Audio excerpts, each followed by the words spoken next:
Hello बच्चों, electromagnetic forces is one of the most important chapter for JEE advance exam. इसके PYQs बड़ा आप लगातार साइड बाय साइड कर ही रहे होंगे एडवांस की प्रिपरेशन के लिए।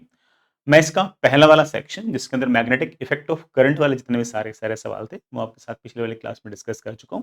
आज मैं specifically magnetic forces on wire and magnetic forces on charge particle वाले जो सवाल है उनको मैंने अलग से ले लिया। ऑफ कोर्स बड़ा एडवांस के सवाल थोड़े मिक्स कॉन्सेप्ट के होते हैं, तो थोड़े बहुत बड़ा ऑफ कोर्स कॉन्सेप्ट तो मिक्स होंगे ही, बट प्राइमरली अगर इन दो कैटेगरीज में अगर सवाल हैं तो मैं आपके सारे सारे सवाल आज डिस्कस कर दूंगा।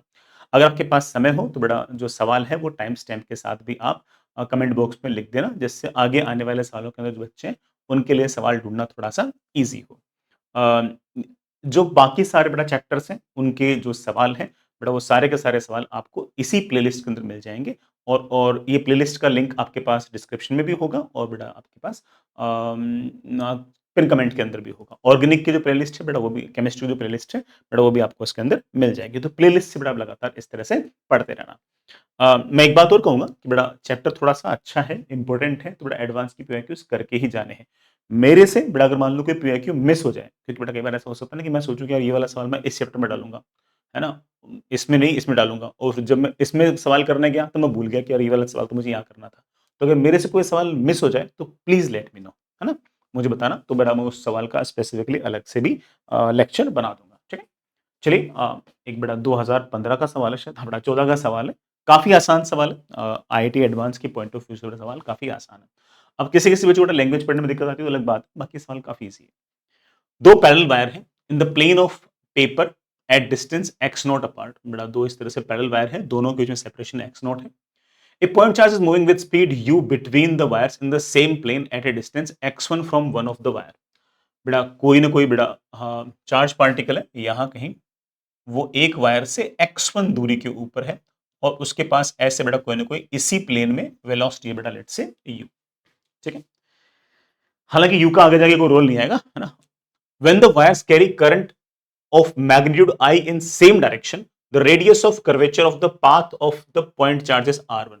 दोनों तारों में करंट जब सेम डायरेक्शन में गुजर रहा है I, तो इसका जो रेडियस ऑफ कर्वेचर है बड़ा वो R है, ठीक है, R1 है। In contrast if the current I in the two wires have direction opposite to each other, the radius of curvature is R2। एक में करंट ऐसे है और एक में करंट अगर ऐसे है तो रेडियस ऑफ कर्वेचर आपके पास जो है वो बड़ा R2 है। मुझे क्या पूछा है? R1 और R2 का रेशियो पूछा है और मुझे इस x1 की वैल्यू दे रखी है। बड़ा x1 की वैल्यू जरा चेक करना कितनी दे रखी है। मुझे x1 की वैल्यू दे रखी है, इसको ऊपर ले जाओ तो that comes out to be x not by 3। तो ये जो डिस्टेंस है बड़ा ये मुझे x नॉट बाई 3 दे रखा है। So this distance is sorry, this distance is given as x not by 3। So obviously बड़ा this distance comes out to be 2 times x not by. So what basically concept is, concept सिर्फ और सिर्फ दो ही है। एक ये कि infinitely long wire के कारण बड़ा मैग्नेटिक फील्ड जो होता है वो होता है mu not I upon 2 pi R. और दूसरा बड़ा कॉन्सेप्ट है कि रेडियस ऑफ कर्वेचर जो है वो मेरे पास m we upon Q b का फॉर्मूला लगता है। अब इसमें कोई बच्चा ऐसे कह सकता है कि सर ये तो है ना सर्कुलर मोशन जो पार्टिकल करता है ना उसके रेडियस का फॉर्मूला है, यहां पर तो मैग्नेटिक फील्ड यूनिफॉर्म है ही नहीं, है ना, तो सर ये वाला फॉर्मूला नहीं लगना चाहिए। बेटा यही फॉर्मूला लगेगा, रेडियस ऑफ कर्वेचर अलग अलग पॉइंट पर अलग अलग होगा क्योंकि मैग्नेटिक फील्ड हर जगह अलग अलग है। लेकिन मुझे तो इस पॉइंट पर जब चार्ज पार्टिकल है ना उस पॉइंट पर रेडियस ऑफ कर्वेचर चाहिए, तो उस रेडियस ऑफ कर्वेचर के लिए this formula is totally valid, कोई दिक्कत नहीं है। अगर आप बेटा मेरी बात से कन्विंस नहीं हो तो आप थोड़ा मेन मुद्दे पे आ जाओ कि रेडियस ऑफ कर्वेचर का बेसिक फॉर्मूला क्या होता है। बेटा रेडियस ऑफ कर्वेचर का बेसिक फॉर्मूला बेटा मेरे ख्याल से शायद सारे बच्चों को बड़ा याद ही रहता होगा, जो भी स्पीड है उसका square upon A times perpendicular, मतलब परपेंडिकुलर डायरेक्शन में एक्सेलरेशन। परपेंडिकुलर डायरेक्शन में एक्सेलरेशन आप कह सकते हो परपेंडिकुलर डायरेक्शन में फोर्स डिवाइड बाय मास। तो मेरे पास आ जाएगा बड़े आराम से M V square upon perpendicular direction में फोर्स। मैग्नेटिक फोर्स तो हमेशा ही सारा का सारा फोर्स वेलोसिटी के परपेंडिकुलर होता है और उस फोर्स बेटा वैल्यू तुम जानते हो बेटा कितनी होगी, Q into V into B. एक बेटा V से V कैंसिल हो गया तो रेडियस ऑफ कर्वेचर मेरे पास बेटा बड़े आराम से M we upon Q b आ जाएगा। हाँ मैं इस बात को जानता हूं कि यहां हर जगह बी की वैल्यू सेम नहीं है, तो हर जगह radius of curvature different different होगा, लेकिन फॉर्मूला यही रहेगा, है कि नहीं। I hope you get the argument. मैंने बड़ा थोड़ा ज्यादा ओवर एक्सप्लेन भी कर दिया, लेकिन खैर मुद्दे पे आते हैं। पहली बात, दोनों में करंट सेम डायरेक्शन में है। अगले केस में बेटा करंट जो है वो अपोजिट डायरेक्शन में है और चार्ज पार्टिकल बेटा यहां पर है, तो रेडियस ऑफ कर्वेचर का जो रेशियो है मुझसे ये पूछ रखा है। समझदार बच्चे बोलेगा कि सर रेडियस ऑफ कर्वेचर अगर एम वी अपॉन क्यू है, दोनों केस में M same, V same, Q same, तो हम बड़े आराम से ऐसे कह सकते हैं कि radius of curvature is inversely proportional to magnetic field, तो R1 upon R2 should be equal to B2 upon B1। B1 मतलब पहले मैग्नेटिक फील्ड कितनी थी बेटा, पहले मैग्नेटिक फील्ड जरा चेक करना, पहले दोनों में करंट सेम डायरेक्शन में था, इसके कारण करंट है मैग्नेटिक फील्ड अंदर की तरफ, इसके कारण बेटा मैग्नेटिक फील्ड है बाहर की तरफ, बेटा ऑफ कोर्स है ना, दोनों अपोजिट डायरेक्शन में तो माइनस कर देंगे। इसके कारण बेटा मैग्नेटिक फील्ड आएगी, बेटा क्या फॉर्मूला है, mu not I upon 2 pi x not by 3 minus, बेटा माइनस क्यों, क्योंकि इसकी वजह से अंदर की तरफ, बेटा इसकी वजह से बाहर की तरफ, माइनस दूसरे वाले की वजह से that is mu not I upon 2 pi perpendicular distance, बेटा perpendicular distance of course 2x naught by 3, बेटा मेरे ख्याल से 3 times mu not I upon बेटा 2 पाई एक्स नॉट, तो बेटा कॉमन ही आ गया, बेटा यहाँ पर 1 आ गया, बेटा मेरे पास यहाँ पर शायद हाफ आ गया, हाफ ही आएगा ना, तो आई थिंक बेटा this comes out to be 3 times mu not I upon बेटा व्हाट 4 पाई एक्स नॉट। ये बेटा मेरे पास पहले वाले केस में मैग्नेटिक फील्ड है। अगले वाले केस में क्या हो गया कि इसमें करंट यूं है, बेटा इसमें करंट यूं है, तो इसके कारण बेटा मैग्नेटिक फील्ड आएगी ऐसे और इसके कारण भी बेटा मैग्नेटिक फील्ड आएगी ऐसे। वापस से बेटा पूरा कैलकुलेट करने की जरूरत नहीं है, दूसरे वाले केस के अंदर दोनों मैग्नेटिक फील्ड जो टर्म्स आएंगे वो ऐड हो जाएंगे, तो यहाँ प्लस जाएगा, यहाँ प्लस जाएगा, यहाँ प्लस बेटा अगर आ जाएगा तो बेटा ऑब्वियस बात है कि बेटा जो मैंने हाफ वाला फैक्टर लिखा था बेटा उसके 3/2 आ जाएगा, तो that comes out to be 9 times mu not I upon बेटा व्हाट 4 पाई एक्स नॉट। मैंने बेटा थोड़ा फास्ट कर दिया, चलेगा ना। मुझसे पूछा है कि R1 अपॉन R2 क्या होगा, R1 अपॉन R2 होगा of course B2 upon B1, mu not i cancel, 4 pi x naught, बड़ा 4 pi x naught cancel, I think the answer should be 9/3, बड़ा 9/3 को बड़ा मैं बड़े आराम से क्या लिख सकता हूँ, 3 लिख सकता हूँ, इंटीजर सवाल था ना, थोड़ा इंटीजर में आंसर डिमांड कर रहा हूँ, ठीक है, टोटली फाइन, आगे चले। नेक्स्ट है बड़ा अगला सवाल करते हैं, और बेटा ठीक है, इजी से सवाल, कोई बड़ा टफ सवाल नहीं है, बल्कि इस तरह के सवाल तो वो होने चाहिए बेटा जिसपे हम अटैक करें, जिनका हमारा आंसर आए। ये वाला सवाल मोर देन वन करेक्ट जरूर है और बहुत ही classic kind of more than one correct question है, जिसके अंदर बेटा अलग अलग सिचुएशंस देते हैं कि एक बार मैग्नेटिक फील्ड ऐसे, फिर एक बार मैग्नेटिक फील्ड ऐसे, फिर एक बार मैग्नेटिक फील्ड ऐसे, तो बच्चा अगर पेशेंटली करेगा तो बड़े आराम से आंसर निकाल लेगा। शायद बेटा 2015 का सवाल है, more than one correct question है, +4 -2 वाला सवाल था। कंडक्टर है, बेटा देखना कंडक्टर कैसे है, तार है, लेंथ L, फिर सर्कुलर, फिर बड़ा स्ट्रेट, फिर स्ट्रेट, फिर सर्कुलर, मतलब पूरा सर्कुलर है, थोड़ा आर्क टाइप है, फिर बड़ा वापस से स्ट्रेट, एक्स वाई प्लेन के अंदर पड़ा है इन ए यूनिफॉर्म मैग्नेटिक फील्ड। ये इंपॉर्टेंट है मेरे लिए, यूनिफॉर्म मैग्नेटिक फील्ड के मेरे पास ये सारा सारा अरेंजमेंट पड़ा है। अब क्या बोल रखा है, if F is the magnitude of the total magnetic force on the conductor, बेटा इस पूरे पूरे कंडक्टर मैग्नेटिक फोर्स जो है वो मेरे पास F है, वो मुझे निकालना है। सर मैग्नेटिक फील्ड तो दी नहीं, तो बेटा 4 ऑप्शन दे रखे हैं, उन चारों ऑप्शन के अंदर मैग्नेटिक फील्ड जो ना वो अलग अलग दे रखी है और हर अलग अलग मैग्नेटिक फील्ड के अंदर इस तार पर कितना मैग्नेटिक फोर्स लगेगा वो मुझसे पूछा है। कॉन्सेप्ट क्या है बेटा, कॉन्सेप्ट यह है कि किसी भी तार पर जो मैग्नेटिक फोर्स लगता है उसका फॉर्मूला हम जानते हैं कि I इंटू बेटा छोटी सी लेंथ dl वेक्टर का क्रॉस b, ये बेटा फोर्स निकालते हैं। लेकिन अगर बेटा मान लो कि मैग्नेटिक फील्ड अगर यूनिफॉर्म हो, अगर मैग्नेटिक फील्ड यूनिफॉर्म हो तो वैसे नेट फोर्स निकालने के लिए ऑफ कोर्स बेटा इसको इंटीग्रेट करेंगे, लेकिन अगर मान लो कि मैग्नेटिक फील्ड अगर यूनिफॉर्म हो तो यही वाला फॉर्मूला कन्वर्ट हो जाएगा I into L cross B में। एल वेक्टर का मतलब क्या है, एल वेक्टर का मतलब है कि हमें सिर्फ और सिर्फ तार के पहले पॉइंट और आखिरी पॉइंट में इंटरेस्ट है, दैट्स इट। एल वेक्टर जो है ना, ये जो आपका लेंथ वेक्टर है, सिर्फ इनिशियल पॉइंट से फाइनल पॉइंट तक तो जोड़ने वाले जो स्ट्रेट लाइन है ना वो बना दिया करो। पूरे तार में बेटा आपने ये कितनी खतरनाक खतरनाक ज्योमेट्री कर रखी है उसका कोई अर्थ नहीं है, सबसे पहला पॉइंट चाहिए और सबसे आखिरी पॉइंट चाहिए, दैट्स इट। लेकिन ये वाला फॉर्मूला सिर्फ कब काम देगा, जब मैग्नेटिक फील्ड यूनिफॉर्म होगी, और सवाल में साफ साफ बोल रखा है कि मैग्नेटिक फील्ड यूनिफॉर्म है। हो गया बेटा सवाल, पहले पॉइंट और आखिरी पॉइंट को अगर मैं पकड़ लूं तो मेरे पास कुल मिलाकर बेटा एक वायर आ गया ऐसे, बेटा मेरे पास वायर आ गया ऐसे। इस वायर की जरा लेंथ देखना, एल आर, बेटा इस पॉइंट से इस पॉइंट तक एल आर आर एल, तो I think 2 times L plus R, वो भी एक्स एक्सेस के अलाउ, बेटा ये मेरे पास इनिशियल पॉइंट, बेटा मेरे पास है फाइनल पॉइंट, बीच में कैसा भी कोई फर्क नहीं पड़ता, अब तो निकाल लेंगे। If B is along Z cap force is directly proportional to L plus R. बेटा मैग्नेटिक फील्ड, बेटा ये एक्स एक्सेस है, ये दे रखा है एक्स एक्सेस, वाई एक्सेस, बेटा बाहर की तरफ जेड एक्सेस, बाहर की तरफ बेटा तेरे पास मैग्नेटिक फील्ड। हम तो बेटा बड़े आराम से वैल्यू तक निकाल सकते हैं। ठीक है, मुझे बड़ा फोर्स पूछ रहा है कितना आएगा। फोर्स विल बी बेटा of course I into L cross B, बड़े आराम से कर देंगे, मैं थोड़ा और प्रॉपर तरीके से कर रहा हूं।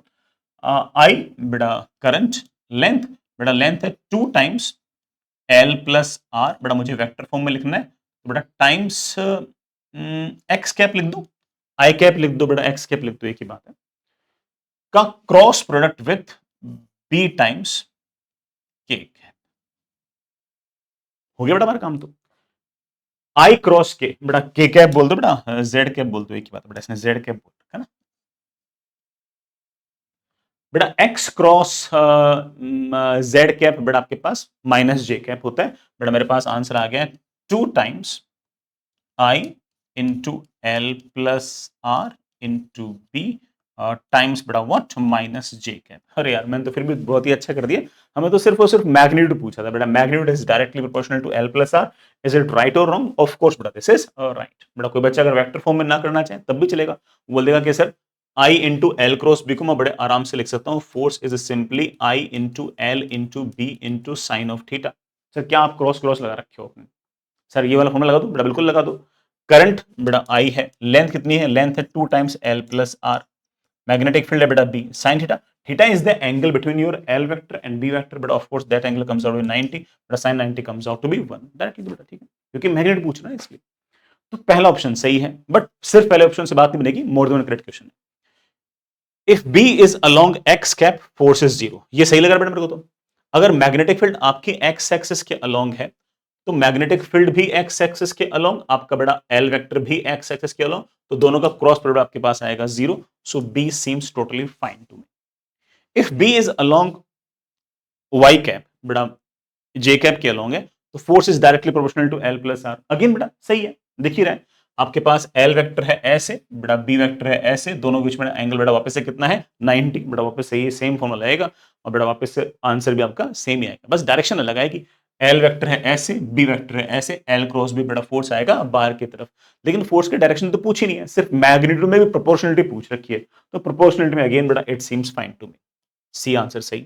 If B is along Z cap force is zero, बड़ा ऑफ कोर्स झूठ बात, बड़ा अगर जेड कैप के अलोंग बड़ा फोर्स है तो ऑफ कोर्स फोर्स रहेगा, और फोर्स भी कैसे रहेगा, मेरे पास ये एल वेक्टर है, बड़ा मेरे पास ये बी वेक्टर है, एल क्रॉस बी बड़ा फोर्स रहेगा ऐसे माइनस जे कैप के अलोंग, ये माइनस जे कैप के अलोंग जो फोर्स लगा पहले से निकाल चुके हैं, so answer of course comes out to be ABC. आगे चलते हैं बच्चों, नेक्स्ट इज काफी बढ़िया सवाल है। बेटा अगर सवाल का अगर कॉम्प्रिहेंशन अगर अच्छे से पढ़ते हैं तो बच्चा बिल्कुल बड़े आराम से कॉम्प्रिहेंशन की लैंग्वेज से और इलेक्ट्रोमैग्नेटिक फोर्सेस के कॉन्सेप्ट से प्लस इक्का दुक्का इलेक्ट्रोस्टैटिक्स के कॉन्सेप्ट से बड़े आराम से सारा सारा सवाल कर सकता है, किसी भी एज सच अलग थ्योरी की आवश्यकता नहीं है। बट ये जो कॉम्प्रिहेंशन है इसकी बेटा एक अलग से अगर कोई थ्योरी अगर पढ़ना चाहे तो बेटा बिल्कुल पढ़ सकता है। मैंने बेटा आपको ईएमएफ वाले चैप्टर के अंदर एक कॉन्सेप्ट पढ़ा रखा होगा, हॉल इफेक्ट, तो एक तरह से इसी सवाल को और थोड़ा सा बेटर तरीके से थ्योरी वाइज मैंने इसमें बना रखा था, तो अगर कोई वहां से पढ़ना चाहे वहां से पढ़ सकता है। Although I will say that कि बेटा कॉम्प्रिहेंशन होते हैं ऐसे, वो नई सिचुएशन लेके आते हैं, और अगर बच्चे का आईक्यू एप्टीट्यूड अच्छी है तो बड़े आराम से उसमें से वो इन्फॉर्मेशन एक्सट्रैक्ट करके उनको बड़े आराम से इंप्लीमेंट करके आंसर्स निकाल सकता है। मैं एक बात और बोल दूं, बेटा ये शायद 2014 या 15 का सवाल था, हाँ 15 का सवाल था। कॉम्प्रिहेंशन बेटा 2 सवाल है, और ये बहुत ही अलग टाइप के सवाल थे, अलग टाइप के इस तरह से थे कि कॉम्प्रिहेंशन के अंदर मोर देन वन करेक्ट भी एडवांस ने पूछ रखे हैं। आप भी एक्सपेक्ट कर सकते हो कि किसी न किसी साल के अंदर अगेन एडवांस के अंदर मोर देन करेक्ट क्वेश्चन वो लोग आपसे पूछे, ठीक है। तो चलिए स्टार्ट करते हैं। बेटा मैं पहले एक बार ना सवाल को एक्सप्लेन करता हूँ कि एग्जैक्टली सवाल क्या कह रहा है, फिर और बातें भी करेंगे। एक रेक्टेंगुलर मेटेलिक स्ट्रिप है जिसमें कांस्टेंट करंट आई फ्लो कर रहा है अलोंग एक्स एक्सिस, बेटा इस स्ट्रिप के अंदर ऐसे करंट फ्लो कर रहा है, ठीक है, along positive x direction as shown in the figure. The length, width and the thicknesses of the strip are L, W and D. बेटा ये L है, width W है, बेटा आपकी जो thickness है वो इस तरह से D है। मैं आपके लिए बेटा बना लेता हूँ ऐसे, बेटा D thickness की ऐसे करके, ठीक है।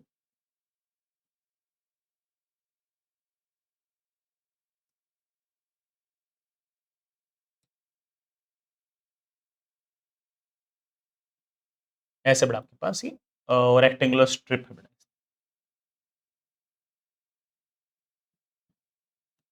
मैंने ज्यादा अच्छा डायग्राम तो नहीं बनाया, तुम समझ होंगे ना।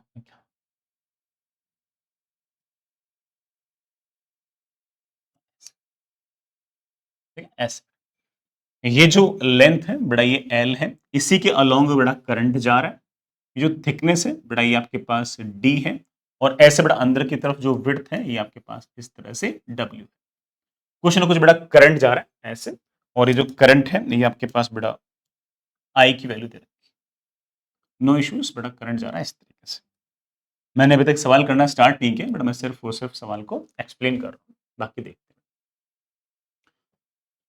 ठीक है, a uniform magnetic field B is applied on the strip along positive Y direction. बेटा ध्यान देना, ये एक्स एक्सेस है बेटा, ये वाई एक्सेस है, आपकी तरफ आते हुए जेड एक्सेस है। ऊपर की तरफ बेटा कोई ना कोई मैग्नेटिक फील्ड है, याद रखिएगा बेटा, ऊपर की तरफ कोई ना कोई मैग्नेटिक फील्ड है, दिमाग में फिट रखना बेटा इस बात को। ठीक है, due to this the charge carrier experiences in net deflection along Z axes. Very interesting है ना। जैसे बेटा करंट, चार्ज कैरियर कौन है भाई, इस कंडक्टर में करंट अगर यूं जा रहे हैं तो बेटा ऑब्वियस बात है कि इलेक्ट्रॉन्स जो ना वो आपके बेटा इधर की तरफ आ रहे होंगे यूं, और जिस वेलोसिटी से आ रहे होंगे बेटा that velocity is known as drift velocity, isn't it. और इन इलेक्ट्रॉन्स के पास बेटा ड्रिफ्ट वेलोसिटी अगर ऐसे है, ड्रिफ्ट बेटा वेलोसिटी अगर ऐसे है, तो v ऐसे है, b ऐसे है, v क्रॉस b आएगा अंदर की तरफ, लेकिन इलेक्ट्रॉन बेटा चार्ज है नेगेटिव, तो बेटा ऑफ कोर्स इलेक्ट्रॉन पर फोर्स आ जाएगा बाहर की तरफ, तो आपकी तरफ वाला जो साइड है ना बेटा वहां पर ऐसे नेगेटिव चार्ज आ जाएगा, और पीछे वाला जो फेस है ना बेटा वहां पर आपके पास ऐसे कोई ना कोई पॉजिटिव चार्ज आ जाएगा। इतना सब बोला नहीं गया, वो तो बेटा मैंने इन्फ्लुएंसेस निकाले कि I think they are talking about that ना। तो उसने बेटा साफ साफ बोल रखा है कि जेड डायरेक्शन के अंदर डिफ्लेक्शन हो जाएगा। बेटा जेड डायरेक्शन तो हुई, ये आपके पास एक्स एक्सेस, बेटा आपके पास वाई एक्सेस, जेड एक्सेस बेटा आपके पास यही तो हुई, इलेक्ट्रॉन्स आ गए आपकी तरफ बेटा, और पॉजिटिव चार्ज चला गया आपसे दूर इधर की तरफ। Totally make sense. ठीक है, this result in accumulation of charge carrier on the surface PQRS। बेटा PQRS मतलब आपकी तरफ वाला जो साइड है ना, ये इसको PQRS बोल रखे हैं, इस पर बेटा कोई ना कोई चार्ज आ गया। ठीक है, and is appearance is equal and opposite charge on the face opposite to PQRS, और PQRS के उधर वाला जो फेस है ना, उधर वाला, वहां पर उतना ही चार्ज बेटा पॉजिटिव में आ गया होगा। Totally make sense. A potential difference along Z axis is thus developed. तो इसका मतलब इस पूरी की पूरी बेटा इस मेटेलिक स्ट्रिप में इस पॉजिटिव जेड एक्सिस के अलोंग पोटेंशियल डिफरेंस आ गया। ऑफ कोर्स आ गया बेटा, यहाँ पर चार्ज पॉजिटिव आ गया, यहाँ पर बेटा चार्ज नेगेटिव आ गया, और करंट जो जा रहा था बेटा वो तो जा रहा था, तो वो वाला पोटेंशियल डिफरेंस तो है ही है। मतलब ये जो इलेक्ट्रॉन सॉरी बेटा जो करंट इधर की तरफ आ रहा है ना, वो भी किसी किसी पोटेंशियल डिफरेंस के कारण है, लेकिन यहाँ पर एक पोटेंशियल डिफरेंस इधर की तरफ भी आ गया। अदरवाइज करंट यूं अगर जा रहा है तो बड़ा ये ऑफ कोर्स हायर पोटेंशियल है, ये लोअर पोटेंशियल है, लेकिन हमने पाया कि कुछ कुछ इलेक्ट्रॉन्स भाग के इधर आ गए, बड़ा पॉजिटिव चार्ज इधर आ गया, तो यहाँ पर प्लस चार्ज है, यहाँ पर माइनस चार्ज है, एक इलेक्ट्रिक फील्ड आपके पास ऐसे आ गई, और उसके कारण ये वाला फेस हायर पोटेंशियल और ये वाला आपका लोअर पोटेंशियल है। ये जो पोटेंशियल डिफरेंस है इसको हॉल वोल्टेज भी कहते हैं, या हॉल पोटेंशियल डिफरेंस भी कहते हैं। हालांकि यहाँ पर ये वाला नाम यूज नहीं किया गया, ये बेटा आप अगर मान लो कि कॉलेज वाले जाओगे तो फर्स्ट ईयर में ये हॉल वोल्टेज भी आप शब्द सुन लोगे। ठीक, वो निकाल भी सकते हैं बेटा, है ना, क्योंकि पूरी थ्योरी बेटा डेवलप करा लेगा अपन से सारे के सारे, तो अपन निकाल भी सकते हैं। ठीक है, now charge accumulation continues until the magnetic force is balanced by the electric force. Very interesting. मैं अगली लाइन पढ़ लूं बेटा, फिर इसको एक्सप्लेन करता हूं। The current is assumed to be uniformly distributed on the cross section of the strip and carried by the electron. सही बात है। अब उसने कहा कि ये जो इलेक्ट्रॉन्स भाग भाग के आपकी तरफ वाले फेस पे आए, और पॉजिटिव चार्ज बेटा इस वाले फेस पे एक्यूमुलेट हुए, ये थोड़ी देर तक एक्यूमुलेट होंगे और फिर एक्यूमुलेट होना बंद हो जाएंगे, है ना, है ना। कंटिन्यूज टू एक्यूमुलेट अंटिल, बंद हो जाएंगे। कब बंद हो जाएंगे? जब उन पे फोर्स बैलेंस हो जाएगा। फोर्स के बैलेंस होगा तो बच्चा बोलेगा देखो सर, ये जो इलेक्ट्रॉन है ना, इस पर बाहर की तरफ एक फोर्स आया, आपकी तरफ बेटा मैं डॉट लगा दूं, बाहर की तरफ एक फोर्स आया और उसकी वैल्यू है E into we D into B. बेटा कोई दिक्कत तो नहीं है? मैग्नेटिक फोर्स बेटा क्या होगा? वीक, V है बेटा ऐसे, B है बेटा ऐसे, एंगल है बेटा 90, फोर्स होता है Q into V cross B. बेटा ये फोर्स, इसको बैलेंस कौन कर रहा है? इसको बैलेंस कर रहा है इलेक्ट्रिक फील्ड का फोर्स। कौन सा इलेक्ट्रिक फील्ड? बेटा वो वाला इलेक्ट्रिक फील्ड अभी बताया ना, कि इलेक्ट्रॉन्स जैसे इधर आएंगे बेटा पॉजिटिव चार्ज इस फेस पे, नेगेटिव चार्ज बेटा ऑफ कोर्स इस फेस पे, तो एक इलेक्ट्रिक फील्ड आएगी ऐसे। वो जो इलेक्ट्रिक फील्ड आएगी ऐसे, वो ऑफ कोर्स बेटा इस इलेक्ट्रॉन पर अंदर की तरफ एक फोर्स लगाएगी, बेटा क्रॉस लगा दूं, और उस फोर्स की वैल्यू होगी E इंटू ई। कभी ना कभी बेटा ये दोनों एक दूसरे से बैलेंस हो जाएंगे, और जैसे बेटा बैलेंस हो जाएंगे, E into E will be E into VD into B, बड़े आराम से मैं इलेक्ट्रिक फील्ड बोल सकता हूं कि B इंटू VD। बेटा ध्यान रखना कि ये जो इलेक्ट्रिक फील्ड है बेटा ये आपकी है ना Z एक्सिस के अलोंग है, इन दोनों फेसेस के अलोंग है। अदरवाइज बेटा ऑफ कोर्स करंट यूं जा रहा है तो वो जो करंट इलेक्ट्रिक स्टेट में जो इलेक्ट्रिक फील्ड पड़ते थे ना, वो इलेक्ट्रिक फील्ड तो है ही है, एक इलेक्ट्रिक फील्ड बेटा इस फेस के अलोंग भी आ गई है, ऐसे हम हॉल इलेक्ट्रिक फील्ड भी कह सकते हैं। एनीवेज कंसिडर, अब बेटा ये सवाल की मेन बात एक्सप्लेन हो गई है, अब सवाल एक्सप्लेन कर रहा हूं ना। अब ऐसे बेटा दो सवाल है, आराम से करते हैं। Consider two different metallic strips 1 and 2। बेटा ऐसी मेटेलिक स्ट्रिप दो अलग अलग दे रखी है, दोनों का मटेरियल सेम है। बेटा मटेरियल अगर सेम है तो ठीक है, ध्यान रखना है कुछ पैरामीटर्स उनके सेम भी होंगे। लेंथ भी सेम है, मटेरियल सेम है, विड्थ W1 W2 है, थिकनेस D1 D2 है। 2 points K and M are symmetrically located on the opposite faces parallel to XY plane. बेटा K और M, K बेटा यहां कहीं दे रखा है पीछे वाले फेस पे, M बेटा यहां कहीं दे रखा है आगे वाले पे। K बेटा of course higher potential, M बेटा लोअर पोटेंशियल, और इन दोनों के बीच में एक इलेक्ट्रिक फील्ड ऐसे आएगी यू। ठीक है, शायद उसी की बात कर रहा हूं, लेट्स सी। ठीक है, V1 and V2 are the potential difference between V1 and V2 are the potential difference between K1 K and M in strip 1 and 2। K और M के बीच का जो पोटेंशियल डिफरेंस है ना, वो बेटा पहले वाले केस में V1 है और दूसरे वाले केस में V2 है। मतलब इन दोनों के बीच के पोटेंशियल डिफरेंस की बात हो रही है, पोटेंशियल डिफरेंस की बात हो रही है। बच्चा बोलेगा कि सर पोटेंशियल डिफरेंस तो मुझे समझ में आता है, यहां से यहां तक मैं इलेक्ट्रिक फील्ड तो सोच चुका हूं, और यहां से यहां तक इधर की तरफ जो लेंथ है, दिस इज योर बेटा ये वाला जो लेंथ, तो ये तो W है ना, इस वाले फेस और इस वाले फेस के बीच में, that is of course E into W। शायद इस पोटेंशियल डिफरेंस की बात कर रहे हैं, लेकिन इस पोटेंशियल डिफरेंस की बात भी दो बार कर रहे हैं, दो अलग अलग स्ट्रिप के लिए बात कर रहे हैं। कौन से स्ट्रिप्स बेटा, जिनकी विड्थ W1 W2 और बेटा थिकनेस D1 D2 है ना, उनकी बात कर रहे हैं। ठीक है, ठीक है। Then for the given current I, बेटा आई कुछ ना कुछ गिवन है, फिक्स है दोनों केस के अंदर, फ्लोइंग थ्रू देम, बेटा मैग्नेटिक फील्ड बेटा बी दे रखी है। ठीक है, करेक्ट स्टेटमेंट्स कौन से हैं, तो बेटा मोर देन वन करेक्ट क्वेश्चन है, एक से ज्यादा सवाल भी, एक से ज्यादा ऑप्शन भी सही हो सकते हैं। तो चलिए बेटा सवाल करने की कोशिश करते हैं। बेटा मुझे क्या बोल रखा है, मुझे पोटेंशियल डिफरेंसेस मेजर करने हैं दोनों केस में जब, और ध्यान से देखो सारे के सारे ऑप्शन जो है बेटा वो W और D के अंदर है, कि ये जो आपकी विड्थ बेटा, ये जो आपकी विड्थ और ये जो आपकी थिकनेस है, इनमें जो इन पर कैसे आपका पोटेंशियल डिफरेंस जो है वो डिपेंड करेगा। अगर पता लग गया हमारा काम बन जाएगा। बच्चा बोलेगा sir potential difference equals to E into W. हाँ बेटा सही बात, लेकिन बच्चा बोलेगा सर ये W तो समझ में आ गया, लेकिन सर ये E नहीं समझ में आया, है ना। ई भी तो डी वगैरह पे डिपेंड कर सकता है ना। अब बेटा कर सकता है। ई की डिपेंडेंसी, बेटा ई की डिपेंडेंसी मैं सिखाता हूँ।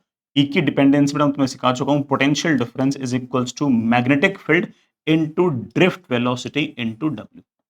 अब बच्चा क्या बोलेगा कि सर दोनों केस में मैग्नेटिक फील्ड तो सेम है, विड्थ दोनों केस में कितने कितने है मुझे दे रखी है, सिर्फ ड्रिफ्ट वेलोसिटी और पता लग जाते तो मजा आता। तो मैं क्या आर्गुमेंट दूंगा, बेटा ड्रिफ्ट वेलोसिटी शायद तो ना करंट से पता कर लेगा, सिस्टम में कितना करंट बह रहा है वो दोनों केस में सेम है, और करंट का बड़ा मेरे ख्याल से फॉर्मूला होता है N into a into e into v d. तो current is equals to free electron density a, बेटा जिस तरफ करंट जाना उसके परपेंडिकुलर डायरेक्शन में एरिया, एरिया होगा W into d, W into d into e into we d. और यहां से बेटा मेरे पास Vd की वैल्यू आ गई बेटा कितनी, I upon N W D E. इसको बेटा जैसे मैंने पटका, मेरे पास बड़े आराम से पोटेंशियल डिफरेंस का प्यारा सा बेटा, मेरे ख्याल से मेरी एक्सपेक्टेशन के हिसाब से फॉर्मूला बन गया है। मैग्नेटिक फील्ड बेटा Vd बोलना कितना है, I upon N W D E. बेटा एक W पहले से हो गया, बेटा मेरे ख्याल से मेरा काम बन गया। Now I am happy. बेटा W से W कैंसिल हो गया, सो बेटा कलर कुछ और यूज करता हूं। हाँ बेटा W से बेटा W कैंसिल हो गया है, और बस बाकी बेटा मेरे ख्याल से पोटेंशियल डिफरेंस का मेरे पास, मैं जिस तरह से चाह रहा था उस तरह का एक्सप्रेशन आ गया।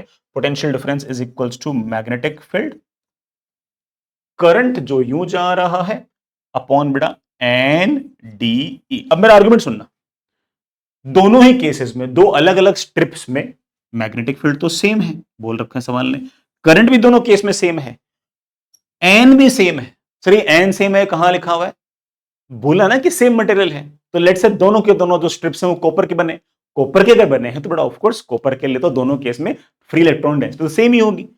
ई बेटा ऑफकोर्स इलेक्ट्रॉन का चार्ज है, तो इसका मतलब पोटेंशियल डिफरेंस जो है ना वो W पर तो डिपेंड ही नहीं कर रहा, और बाकी सारी बेटा चीजें कांस्टेंट है। पोटेंशियल डिफरेंस जो बेटा वो सिर्फ और सिर्फ डी पर डिपेंड कर रहा है। Potential difference is inversely proportional to D. मेरे ख्याल से अब सिर्फ और सिर्फ ऑप्शन पढ़ना रह गया। W के बीच में कोई ना कोई रिलेशन दे रखा, आई डोंट केयर।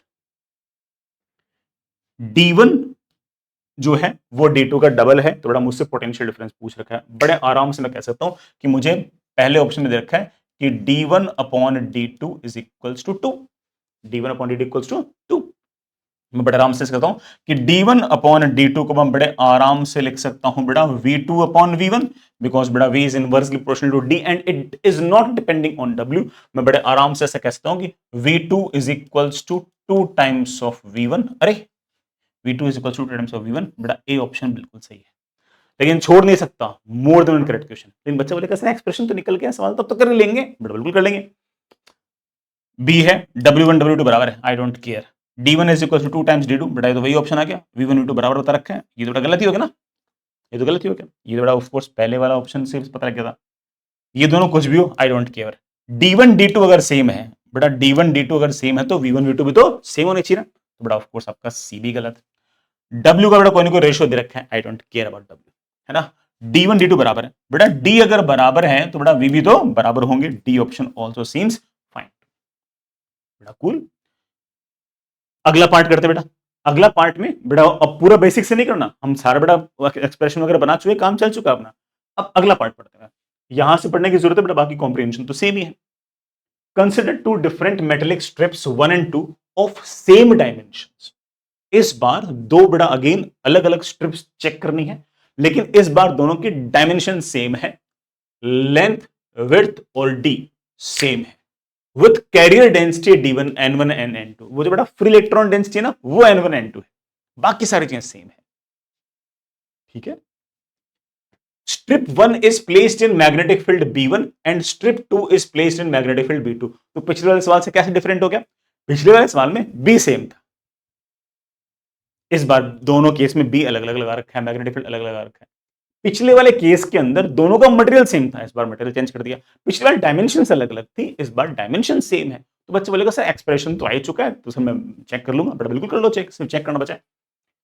बड़ा ठीक है, बाकी सर बड़ा V1 बड़ा V2 बड़ा पोटेंशियल डिफरेंस है, और बड़ा वही बाकी सर बड़ा बातें सेम बोल रखी है, बड़े आराम से बोल देंगे। बड़ा पोटेंशियल डिफरेंस का क्या एक्सप्रेशन आया था, मैं भूल गया, क्या था बेटा दिखाना।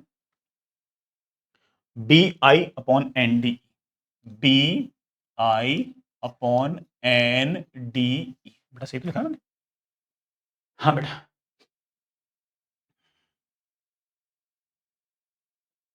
मैं बेटा एक बहुत ही इंपॉर्टेंट लाइन पढ़ना भूल गया। दोनों केस में करंट की जो वैल्यू आपके पास वो सेम है, करंट बेटा सेम। अब ध्यान से देखो, बी इस बार बेटा दोनों केस में सेम नहीं है, लेकिन आई दोनों केस में सेम है। डी बेटा ज्योमेट्री वाली टर्म है, दोनों केस में सेम है। ई बेटा दोनों केस में सेम है, ई तो बेटा ऑफ कोर्स है। मैं बड़े आराम से ऐसा कह सकता हूं कि potential difference is directly proportional to B upon N. मैं बड़े आराम से कह सकता हूं कि V1 upon V2 is equals to B1 upon B2 multiplied by N2 upon N। मैं बेटा फाइनल एक्सप्रेशन निकाल चुका हूं, सिर्फ और सिर्फ बेटा ऑप्शंस मैच कराने।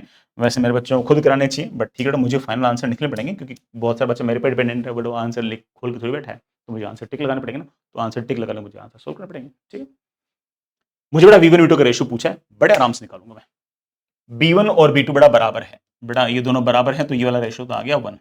N2 अपॉन N1, बेटा N2 अपॉन N1 बेटा मुझे शायद हाफ दे रखा है ना बेटा, एन इसको इधर एंड हाफ दे रखा है, तो मेरे पास आ गया V1 upon V2 is equals to half. बेटा V1 upon V2 is equals to half, तो V2 is equals to 2 times of V1। V2 is equals to 2 times of V1। A option तो सही आ गया, बाकी पढ़ने पड़ेंगे, चारा ही नहीं। बेटा ए ऑप्शन तो फिट बैठ गया। बी पे आते बेटा, V1 upon V2 is equals to बेटा B1 अपॉन B2, बेटा ये तो आपका 1 ही आ गया बेटा। ठीक है, अरे बेटा ये तो वही आ गया ना, N1 N2 बेटा रेशियो, तो वही तो बेटा सेम हो ही नहीं सकता। आंसर तो बेटा आपका ए आ चुका ना, तो बी तो बेटा वैसे गलत हो गया ना, क्योंकि ये वाली वैल्यूज और ये वाली वैल्यू सेम है, तो बेटा ये V2 जो होगा V1 का डबल होगा, यहाँ पर सेम दे रखा है तो बेटा बी तो आंसर आना ही नहीं। सी करते हैं। सी में क्या बोल रखा है बेटा मुझे, V1 अपॉन V2 मुझसे पूछ रखा है, निकालता हूं बेटा मैं। B1 अपॉन B2 मुझे 2 दे रखा है बेटा, B1 अपॉन B2 मुझे 2 दे रखा है, ठीक है। और N1 N2 बेटा मुझे सेम दे रखे हैं, तो बेटा ये रेशो मेरे पास 1 आ गया। इसमें बड़े आराम से कह सकता हूं कि V1 is equals to 2 times of T2, V1 is equals to 2 times of V2। ये बेटा ऐसे कह सकता हूं कि V2 is equals to 0.5 times of V1। तो बेटा V2 is equals to 0.5 times of V1, बेटा C सीम्स फाइन टू बेटा, ठीक है। डी ऑप्शन बेटा इसको निगेट करने वाला ही तो है ना, ये वाली बेटा वैल्यूज सेम, बेटा ये वाली वैल्यूज सेम और V1 V2 सेम दे रखा है, बेटा सी आंसर होगा, तो डी तो वैसे भी समझ गए। आगे चलिए, चलिए बच्चों आगे चलते हैं, अगला सवाल करते हैं। काफी आसान सवाल है, आराम से इत्मीनान से सुनिएगा। लैंग्वेज अच्छी है बट और लैंग्वेज बड़ी भी लग सकती है, बट सवाल काफी आसान है। एक सर्कुलर कॉइल है जिसका बेटा रेडियस आपके पास r है और नंबर ऑफ टर्न्स n है, रेजिस्टेंस नेग्लिजिबल है। As shown in the schematic figure, its two ends are connected to two wires। बेटा ये जो दो ends हैं ऐसे बेटा वायर से कनेक्टेड है, and it is hanging by those wires in its plane being vertical. बेटा जो सारा सारा जो प्लेन है वो वैसे वर्टिकल प्लेन के अंदर पड़ा है, ठीक है। The wires are connected to capacitor with charge Q through a switch. बेटा एक स्विच के साथ कैपेसिटर से लगा रखा है, हैविंग चार्ज Q। कैपेसिटर के पास चार्ज Q है, इस बात का अर्थ बेटा आप जानते हो, इसका मतलब है कि एक प्लेट के पास चार्ज Q है, एक प्लेट के पास चार्ज माइनस Q है ना, ऐसे बोलते हैं ना, ठीक है। The coil is in horizontal uniform magnetic field b. बेटा इस तरह से हॉरिजॉन्टल डैश में यूनिफॉर्म मैग्नेटिक फील्ड बी लगा रखी है, parallel to the plane of coil. Coil अगर इस प्लेन में है तो इसी प्लेन के अंदर मैग्नेटिक फील्ड भी। When the switch is closed, जैसे बेटा मैंने स्विच को क्लोज किया, ऑफ कोर्स बेटा तो एक डिस्चार्जिंग ऑफ कैपेसिटर वाला सा अरेंजमेंट नजर आ रहा है, लेकिन लगता है कि कहीं रेजिस्टेंस नहीं है ना, ठीक है। तो बहुत फास्टली ऑफ कोर्स ये डिस्चार्ज हो जाएगा। लेट्स सी क्या करें। When the switch is closed the capacitor gets discharge through the coil in a very short time. बेटा बहुत ही छोटे से dt टाइम के अंदर बेटा ये डिस्चार्ज हो जाएगा। By the time the capacitor is discharge fully, the magnitude of angular momentum gained by the coil will be. इस कॉइल के पास, ये कॉइल बेटा रोटेट करेगी और रोटेट करेगी तो बेटा ऑफ कोर्स इसके पास कोई ना कोई ओमेगा आएगा, या फिर बेटा ऐसे कह सकते हैं कि इसके पास कोई ना कोई एंगुलर मोमेंटम आएगा। मुझसे इस एंगुलर मोमेंटम की वैल्यू पूछी है। परफेक्ट, कोई दिक्कत नहीं। हालांकि अगर ये ब्रैकेट में जो चीज लिखी हुई है ये ना भी लिखी होती तब भी बच्चा समझ गया कि एग्जैक्टली क्या करना है। हो सकता है कि ब्रैकेट में लिखी हुई चीज से कि बच्चे कंफ्यूज भी हो जाए, बट ऑफ कोर्स बेटा मैं तो सारी चीजें डिस्कस करने बैठा हूं, तो मुझे ब्रैकेट में लिखी हुई चीज को भी पढ़ना पड़ेगा। Assume that the discharge time is so short that coil has hardly rotated during this time।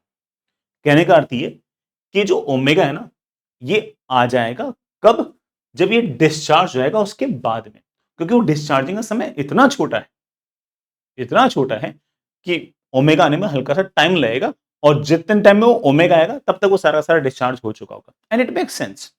हमें पता है कि कैपेसिटर जो है बेटा वो जो चार्ज होता है ना उसका जो टाइम कांस्टेंट है बेटा उसे हम शायद आरसी बोलते हैं। आर बेटा टेंडिंग टुवर्ड जीरो है तो टाइम कांस्टेंट बेटा टेंडिंग टुवर्ड इसका जीरो है। टाइम कांस्टेंट अगर tending toward zero, it means that बहुत ही फास्टली डिस्चार्ज हो रहा है, ठीक है। इतना फास्टली डिस्चार्ज हो रहा है कि बेटा खड़ाक से सारा का सारा क्यू चार्ज डिस्चार्ज हो जाएगा, और डिस्चार्ज होगा बेटा ऑफ कोर्स इसमें से अच्छा खासा यूं तगड़ा करंट जाएगा। करंट बेटा ऑफ कोर्स यूं जाएगा, है ना। करंट बेटा इस लूप के अंदर लेट्स से कि यूं जाएगा, है ना। बेटा करंट है ऐसे, है ना, करंट है ऐसे, तो ऐसे बाहर की तरफ एक मैग्नेटिक डायपोल मोमेंट आएगा। एम वेक्टर ऐसे आएगा, बी वेक्टर ऐसे आएगा, एम क्रॉस बी तो बड़ा टॉर्क आएगा। टॉर्क आएगा ऊपर की तरफ, ऊपर की तरफ तो बोलने का तरीका है कि एक्सियल वेक्टर है, कुल मिलाकर सेंस ऑफ रोटेशन ये वाला है। तो आपका जो लूप है वो सारा सारा यू रोटेट करना चाह रहा है, ठीक है। अब बच्चा बोलेगा कि सर मैं टॉर्क कैसे लिखूं, एंगुलर मोमेंटम पूछा है तो बड़ा ऑफ कोर्स दिमाग में क्या आएगा कि टॉर्क लिखूं। तो दो बेटा बेसिक कॉन्सेप्ट है, torque is equals to M cross B, और एंगुलर मोमेंटम होता है ऑफ कोर्स बेटा, है ना, टाइम इंटीग्रल ऑफ टॉर्क, है ना, ठीक है। तो टॉर्क कैसे लिखें, टॉर्क मेरा बच्चा बोलेगा कि सर टॉर्क होता है M B sine theta. Magnetic dipole moment पे टॉर्क लगता है एम बी साइन थीटा। इसका मैग्नेटिक डायपोल मोमेंट कितना होगा, इसका एरिया बेटा एरिया होगा of course pi are square, circular loop है, देन कितने लूप्स हैं एन, मल्टीप्लाइड बाई बी, बेटा मैग्नेटिक फील्ड कितनी है B naught, into sine of angle between them. As you can see that कि मैग्नेटिक डायपोल मोमेंट है ऐसे और मैग्नेटिक फील्ड है ऐसे, दोनों के बीच में एंगल है 90। अब इसमें कोई को बच्चा कैसे आर्गुमेंट देगा कि सर अभी मैग्नेटिक डायपोल मोमेंट ऐसे है तो सर जब रोटेट होगा तो आपका मैग्नेटिक डायपोलमेंट तो ऐसे रोटेट हो जाएगा, मैग्नेटिक फील्ड वैसे की वैसी है, तो ये वाला एंगल 90 से कम भी तो हो जाएगा, लेकिन वो बात की बात है। बिल्कुल शुरुआत के अंदर ऑब्वियस बात है, इसने साफ साफ बोल रखा है कि वो टाइम इंटरवल इतना छोटा है कि उतने टाइम के अंदर आपका ये रोटेट किया ही नहीं है, और रोटेट किया ही नहीं है तो एम वेक्टर इस तरफ है, बी वेक्टर फिक्स है, बट आपका एंगल कितना हो गया 90। हाँ, जब एक बार ये सारा डिस्चार्ज हो जाएगा उसके बाद ये रोटेट कर जाएगा, तो दैट इज ओके, कोई दिक्कत नहीं। यहां से मेरे पास टॉर्क की वैल्यू आ गई, एंड टॉर्क की वैल्यू आ गई pi are square n into b naught. Angular momentum is of course बेटा integration of torque into dt। बेटा टॉर्क बेटा मेरे पास है pi are square into, oh sorry बेटा, dipole moment, magnetic dipole moment कितना होता है, एरिया इंटू करंट, है ना, मैं बेटा करंट लिखना भूल गया था, बेटा करंट यहां पर लगाया था, pi are square n b naught into i, ये तो बेटा आपका टॉर्क मल्टीप्लाइड बाई dt। जो जो बेटा कांस्टेंट है बाहर निकाल लो। बेटा ऑफ कोर्स मेरे पास कौन कौन कांस्टेंट है, बेटा पाई बाहर है, आर स्क्वायर बाहर है, एन बाहर है, बी नॉट बाहर है, सिर्फ और सिर्फ इंटीग्रेशन आई डी टी बचा।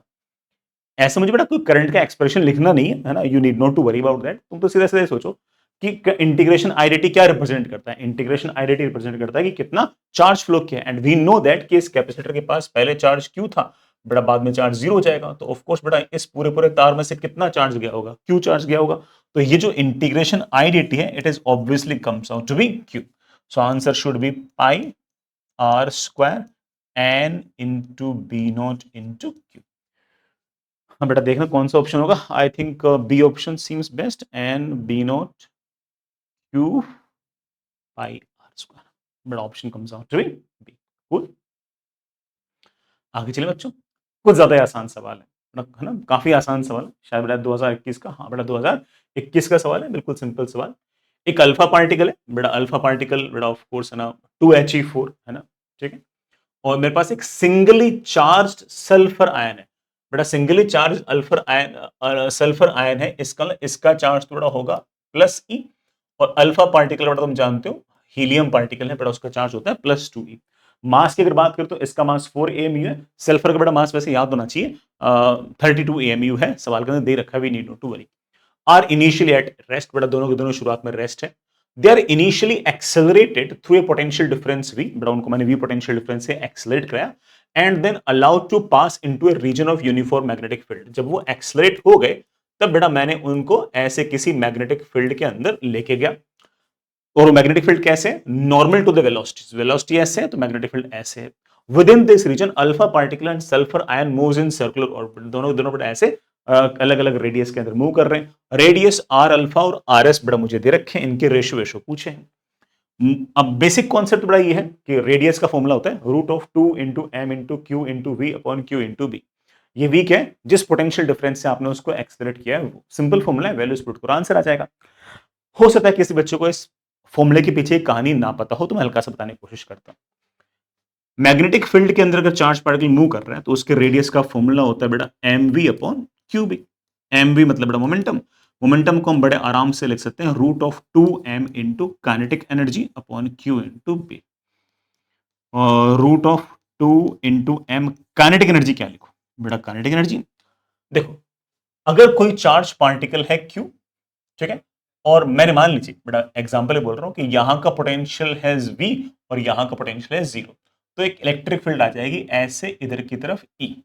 अगर आपने चार्ज पार्टिकल को यहां से अगर रेस्ट से अगर छोड़ा तो इस चार्ज पर इधर की तरफ एक फोर्स रहेगा, that force will be Q into e. ये चार्ज पार्टिकल चलते चलते चलते बेटा यहां आएगा तो इसके पास कोई ना कोई काइनेटिक एनर्जी बेटा ऑफ कोर्स होगी। इस प्रोसेस को बोलते हैं it is accelerated through a potential difference of V।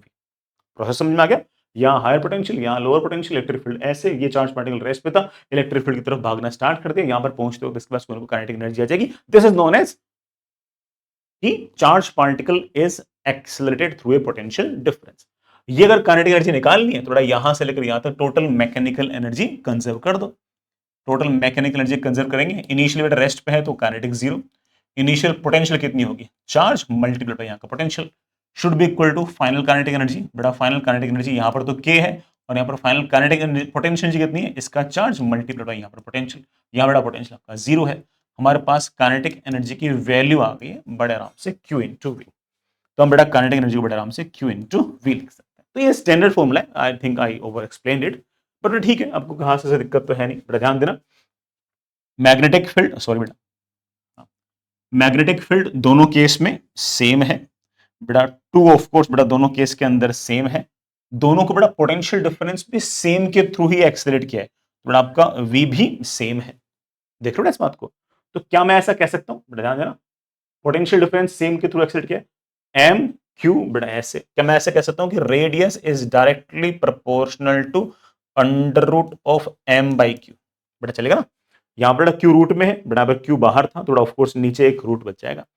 तो किसी ने अगर मुझसे पूछा कि radius of sulphur upon radius of alpha particle will बेटा of course mass of sulphur upon mass of alpha, बेटा क्यू में उल्टा हो जाएगा, क्यू ऑफ अल्फा एंड बेटा of course q of sulphur. सिर्फ और सिर्फ बेटा वैल्यूज पुट करनी है। सल्फर का बेटा मास कितना है 32 एएमयू, यूनिट्स का बेटा कोई फर्क नहीं पड़ता, दोनों एएमयू में होंगे। अल्फा पार्टिकल बेटा मास सब लोग जानते हैं, दैट इज बेटा of course force 4। Alpha particle का बेटा क्यू बेटा मेरे ख्याल से 2 टाइम्स ऑफ ई होता होगा, सल्फर का बेटा कितना है ई, सिंगली आयनाइज्ड है ना इसलिए बेटा ये ई से ई कैंसिल हो गया, 8 चौक 32 बेटा 8 दूनी 16, 16 का बेटा ऑफ कोर्स रूट कितना आ जाएगा, force ratio of the radii will be of course 4:1। ठीक है, अगला सवाल करते हैं बच्चों, नेक्स्ट इज बहुत ही बढ़िया सवाल है ये बेटा, शायद जेई एडवांस 2024 का सवाल है, और मैं इस सवाल के थ्रू सारे के सारे बच्चे जो भी जेई एडवांस की प्रिपरेशन कर रहे हैं उन सबको बोलूंगा कि it is a very classic kind of JEE Advanced question जिसके लिए आईआईटीज जाने जाते हैं, जो थ्योरी बिल्कुल सिंपल है, बिल्कुल एग्जैक्टली क्लास के अंदर पढ़ा रखी है, जिसके रिजल्ट्स तक बच्चों को याद रहते हैं, उसके बिल्कुल सिंपल सवाल बहुत ही प्रैक्टिकल से सिचुएशन के अंदर वो पूछते हैं, and the question gets so beautiful, और उसके पीछे अगर आप सवाल सॉल्व करते हो तो एग्जैक्टली वही थ्योरी, वही बातें जो अपन ने पहले से इतनी बार कर रखी होती हैं कि हमें उनके मोस्टली तो रिजल्ट्स भी याद हो जाते हैं, लेकिन जो सवाल में जो प्रैक्टिकल एंगल्स आईआईटी लेके आते हैं दैट इज रियली क्लासिक। ये बड़ा शायद मोर देन करेक्ट क्वेश्चन है, बहुत ही बढ़िया सवाल है, करते हैं। A positive singly ionized atom of mass am, बेटा याद रखना सिंगली आयनाइज्ड है बेटा, ठीक, आयनाइज्ड बेटा ये सिंगली है, मतलब बेटा इसका प्लस ई चार्ज है, ध्यान रखना। और मास जो है, मास नंबर जो है वो मुझे एम दे रखा है, मास नंबर मतलब एक तरह से number of nucleons, number of protons और नंबर ऑफ न्यूट्रॉन्स का जो सम है वो हमारा मास नंबर है, उसकी वैल्यू बेटा एम है। is accelerated from rest by a potential difference of 192 volt. 192 volt से बेटा अगर एक्सेलरेट कराओगे तो उसके पास काइनेटिक एनर्जी जो है वो Q इंटू वी हो जाएगी। तो बेटा अगर मान लो कि चार्ज है बेटा E प्लस E, पोटेंशियल बेटा है 192, तो बेटा ऑफ कोर्स काइनेटिक एनर्जी हो जाएगी 192 electronvolt, 192 electronvolt. It enters a rectangular region of width W of magnetic field 0.1 के कैप टेस्ला, बड़ा बाहर की तरफ मैग्नेटिक फील्ड है और ये इस रीजन के अंदर एंटर कर रही है जिसकी बड़ा विड्थ आपके पास W है। ये डायग्राम बड़ा देखते आपको लग रहा होगा कि ये तो मैंने क्लास में कर रखा है, हाँ of course, as shown in the figure the ion finally hits a detector at a distance x below its starting trajectory. तो हो क्या रहा है का आयन ऐसे आया ऐसे आया ऐसे आया, मैग्नेटिक फील्ड में एंटर नहीं हुआ है, जैसे ही मैग्नेटिक फील्ड के अंदर एंटर हुआ इसके पास बड़ा ऑफ कोर्स कोई ना कोई काइनेटिक एनर्जी है। काइनेटिक एनर्जी किस कारण से, ऑफ कोर्स बड़ा उसको पहले किसी न किसी पोटेंशियल डिफरेंस के थ्रू एक्सेलरेट किया होगा।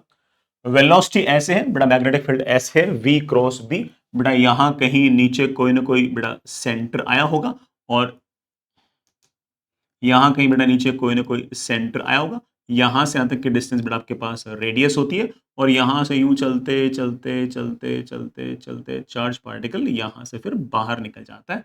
This distance of course also comes out to be r। ये चार्ज पार्टिकल बाहर आकर शायद किसी डिटेक्टर से भिड़ रहा है, चेक करते हैं, शायद बेटा लैंग्वेज के अंदर आगे भी इस तरह की बातें लिखी। The ion finally hits a detector it is at a distance x below the starting trajectory। बड़ा ट्रेजेक्टरी से x डिस्टेंस दूर बड़ा ये गिर रहा है। x मेरा बच्चा समझ जाएगा r ये है, r ये है, तो of course this x comes out to be 2r, बड़ा ये 2r है। मास ऑफ न्यूट्रॉन और प्रोटॉन बड़ा लगभग लगभग सेम दे रखा है, और वैल्यूज बड़ा जैसे दे रखी ना वही यूज करनी है, 5/3 इंटू 10 रेस्ट पर -27 kg। इलेक्ट्रॉन का चार्ज बड़ा 1.6 इंटू 10 रेस्ट -19, बड़ा वैल्यूज बड़ा बिल्कुल बढ़िया है, कोई दिक्कत नहीं है। The value of x for H plus ion, बेटा H प्लस मतलब प्रोटॉन के लिए बेटा ये x की वैल्यू क्या होगी, यू निकाल लेंगे, की कॉन्सेप्ट बड़ा बता चुका हूं आपको कि चार्ज पार्टिकल बड़ा जैसे एक्सलेट किया, चलते चलते चलते चलते चलते बड़ा यहां से निकलेंगे, ये जो डिस्टेंस आपके पास x आएगी बेटा, this x is of course 2 times of r. So I know that कि दिस x फॉर हाइड्रोजन है ना, मैं बेटा इसे x1 लिख लूं, है ना, हाइड्रोजन के लिए बेटा जो मास नंबर है वो 1 ना, इसलिए बेटा इसको x1 लिख लेता हूं. बेटा वैल्यू आएगी 2 टाइम्स ऑफ रेडियस. बेटा रेडियस को हम बेटा लिख सकते हैं मैग्नेटिक फील्ड के अंदर, रेडियस इज बेटा of course mv upon qb. बेटा mv होता है बेटा of course root of 2m into kinetic energy. Kinetic energy को हम बड़े आराम से लिख सकते हैं q into v. It looks like this. सिर्फ और सिर्फ बेटा मुझे वैल्यूज रखनी है. बेटा 2 बाहर निकाल लेता हूँ, बेटा b भी बाहर निकाल लेता हूँ. बेटा ब्रैकेट में बेटा मेरे पास क्या बच जाएगा, root of 2 times m into V upon बेटा, सिर्फ वैल्यूज पुट करनी है बेटा. Need not to worry. बच्चे बोलेंगे कि सर नीचे तो ना हाइड्रोजन के अलावा और भी सर बहुत सारी बातें दे रखी है. बेटा वो अगर हाइड्रोजन सोल्व हो गया ना तो बाकी सारे सोल्व हो जाएंगे. एक बार आप देखो तो सही ना. 2 अपॉन बी, बेटा बी कितना है 0.1 अंडर रूट ऑफ 2 टाइम्स बेटा मास. मास हाइड्रोजन में एक ही प्रोटॉन तो है बेटा, हाइड्रोजन का बेटा मास नंबर 1 ही तो होता है, एक प्रोटॉन होता है उसके पास. तो एक प्रोटॉन का बेटा मास मेरे ख्याल से 5/3 इंटू 10⁻⁻27. पोटेंशियल डिफरेंस बेटा, पोटेंशियल डिफरेंस बेटा मेरे पास 192 है बेटा, ठीक है. और चार्ज बेटा, चार्ज इसका सिंगली आयनाइज्ड है बेटा 1.6 इंटू 10⁻⁻19. बेटा ये बाहर तो मेरे पास 20 आ गया, और बेटा ब्रैकेट में बेटा देखना क्या क्या बच गया. बेटा कैलकुलेशन मेरी थोड़ी सी कमजोर है, हेल्प करना थोड़ा हेल्प कर सकते हो. हाँ बेटा कुछ तो हेल्प करो बेटा. 10⁻⁻19 बेटा ये ऊपर गया तो बेटा मेरे ख्याल से ये 10⁻⁻8 बच गया होगा, है ना बेटा. और अब 192 बेटा, 192 बेटा मेरे ख्याल से 16 बेटा, मैं एक जीरो और लगा देता हूँ बेटा. 16 बेटा मेरे ख्याल से इससे कैंसिल हो जाएगा. 16 120 है बेटा, 120 है ना. 120 बेटा इससे कैंसिल हो गया होगा बेटा. I think this comes out to be 40. बेटा ये रूट के अंदर ही मैंने लिखने के लिए ऐसे लिख दिया बेटा. 40 इंटू 10 बेटा कितना हो गया 400 इंटू 10⁻⁻8 बेटा. कोई दिक्कत नहीं है, 20 ठीक है बेटा. 400 का बेटा रूट कितना आएगा 20 इंटू 10⁻⁻4. आई थिंक बेटा कितना हो गया 400 इंटू 10⁻⁻4 बेटा 3 जीरो, ये आई थिंक 0.04 मीटर आ गया होगा बेटा. मेरी कैलकुलेशन कुछ मिस्टेक तो नहीं हुई ना. 1 2 3, हाँ अच्छा 0.04 मीटर बेटा. 0.04 metre is also equal to 4 centimetre. ठीक है बेटा. इसका मतलब हाइड्रोजन के लिए बेटा this comes out to be 4 centimetre. Hydrogen का जो रेडियस है बेटा, हाइड्रोजन के लिए जो रेडियस आया बेटा वो ऑफ कोर्स 2 सेंटीमीटर आया, और उसके लिए जो x आया बेटा वो ऑफ कोर्स 2r आएगा, तो that will be 4 centimetre. So A option seems good to me. अब बच्चा सोचेगा सर बहुत सारे सोल्व करने हैं आपको, तो अब सारे सोल्व हो जाएंगे. You need not to worry. अब बेटा कैलकुलेशन बिल्कुल आसान है. देखना, the value of x for an ion of mass number 144. बेटा कोई दूसरा आयन है जिसका मास नंबर 144 है. हाइड्रोजन का तो 1 था, अब उसका 144 है. तो बस कोई बच्चा बोलेगा सर वापस से कैलकुलेशन करो. नहीं बेटा मेरे से वापस से कैलकुलेशन नहीं होगी. मैं क्यों नहीं कर रहा कैलकुलेशन, क्योंकि मुझे पता है कि 2 वही है, बी वही है, सिंगल आयनाइज्ड बेटा वही था, सिंगल आयनाइज्ड बेटा आपका ये नया वाला एलिमेंट है. पोटेंशियल डिफरेंस भी वही है, 2 भी वही है, सिर्फ मास का अंतर है. मास हाइड्रोजन का 5 इंटू 10⁻⁻27 लिखा था, उसका 144 इंटू 10⁻⁻27 लिखोगे, है कि नहीं बेटा. तो जैसे बेटा 144 ऐसे रूट के अंदर और आ जाएगा, तो 144 का रूट बेटा कितना होता है 12. तो बेटा मेरे ख्याल से इस पूरी की पूरी वैल्यू को 12 से मल्टीप्लाई कर दो बेटा. 12 इंटू 4 कितना हो गया 48. तो उसके लिए बेटा x की वैल्यू कितनी आ गई 48. तो इसका मतलब जब बेटा एक ही वैल्यू, मैं बी ऑप्शन के लिए बोल रहा हूं, एक ही वैल्यू बेटा आपके पास जैसे ही 144 होगा तो उसका रेडियस बेटा इसका 12 गुना बेटा कितना 24 सेंटीमीटर होगा, और उसका जो x होगा वो इसका 12 मतलब इसका double, that is will be 48 centimetre. I think बेटा 48 सेंटीमीटर बेटा, मेरा तो 48 सेंटीमीटर आ रहा है, तो ऑफ कोर्स बेटा बी आपका गलत. ठीक है ना, 48 सेंटीमीटर आना चाहिए थोड़ा. इसमें बेटा क्या लिखा 45 सेंटीमीटर लिखा, तो ये गलत. ठीक है. Next is for detecting ion जिनका मास नंबर 1 से लेकर 196 के बीच में है, the minimum height of the detector is. Detector बेटा ये रहा. ठीक है, कितने मैं बेटा थोड़ा पेज नया ले लूं जिससे आपको थोड़ा सा दिखने में और बढ़िया लगे, है ना. मुझसे पूछा कि इस डिटेक्टर की हाइट क्या रखूं। यार बेटा हाइट कितनी रखी, इसके पीछे लॉजिक तो तूने सोच लिया होगा। लॉजिक सोचना तो कितना आसान था बेटा, लॉजिक सोचना तो कितना आसान था। डिटेक्टर जो है ना, वो सारे के सारे आयंस डिटेक्टर के ऊपर गिरने चाहिए।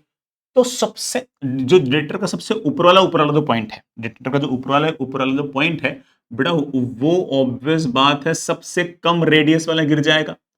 और जो सबसे नीचे वाला पॉइंट है जिसका रेडियस बेटा सबसे ज्यादा होगा, वो वाला बड़ा पॉइंट इस पे गिर जाएगा, isn't it? है कि नहीं? तो रेडियस मुझे पता है कि किस पे डिपेंड कर रही है, एम पर, है ना। एम सबसे छोटा किसका है, एम सबसे छोटा किसका था बेटा, एम मेरे ख्याल से सबसे छोटा था किसका, हाइड्रोजन का। तो इसका मतलब ये जो सबसे छोटा वाला एक्स है जिसे हम एक्स नॉट बोल रहे हैं, वो तो हाइड्रोजन के लिए ही आ जाएगा, एंड दैट इज बेटा ऑफ कोर्स 4 सेंटीमीटर। अब जितना ज्यादा मास होगा बेटा, वो ऑफ कोर्स उतना ही दूर से जाएगा, है कि नहीं बेटा। और सबसे ज्यादा मास वाला बेटा यहां से जाएगा। तो डिटेक्टर जो है ना, वो सिर्फ यहीं तक रखो और यहां पर 196 वाला टकरा जाएगा। 196 वाले के लिए कैलकुलेशन वापस से करने की जरूरत नहीं है। वापस से बेटा सिर्फ इतना सा फर्क पड़ेगा कि बेटा हाइड्रोजन का मास इतना है, 196 वाले का मास बेटा दिस इंटू 196 होगा।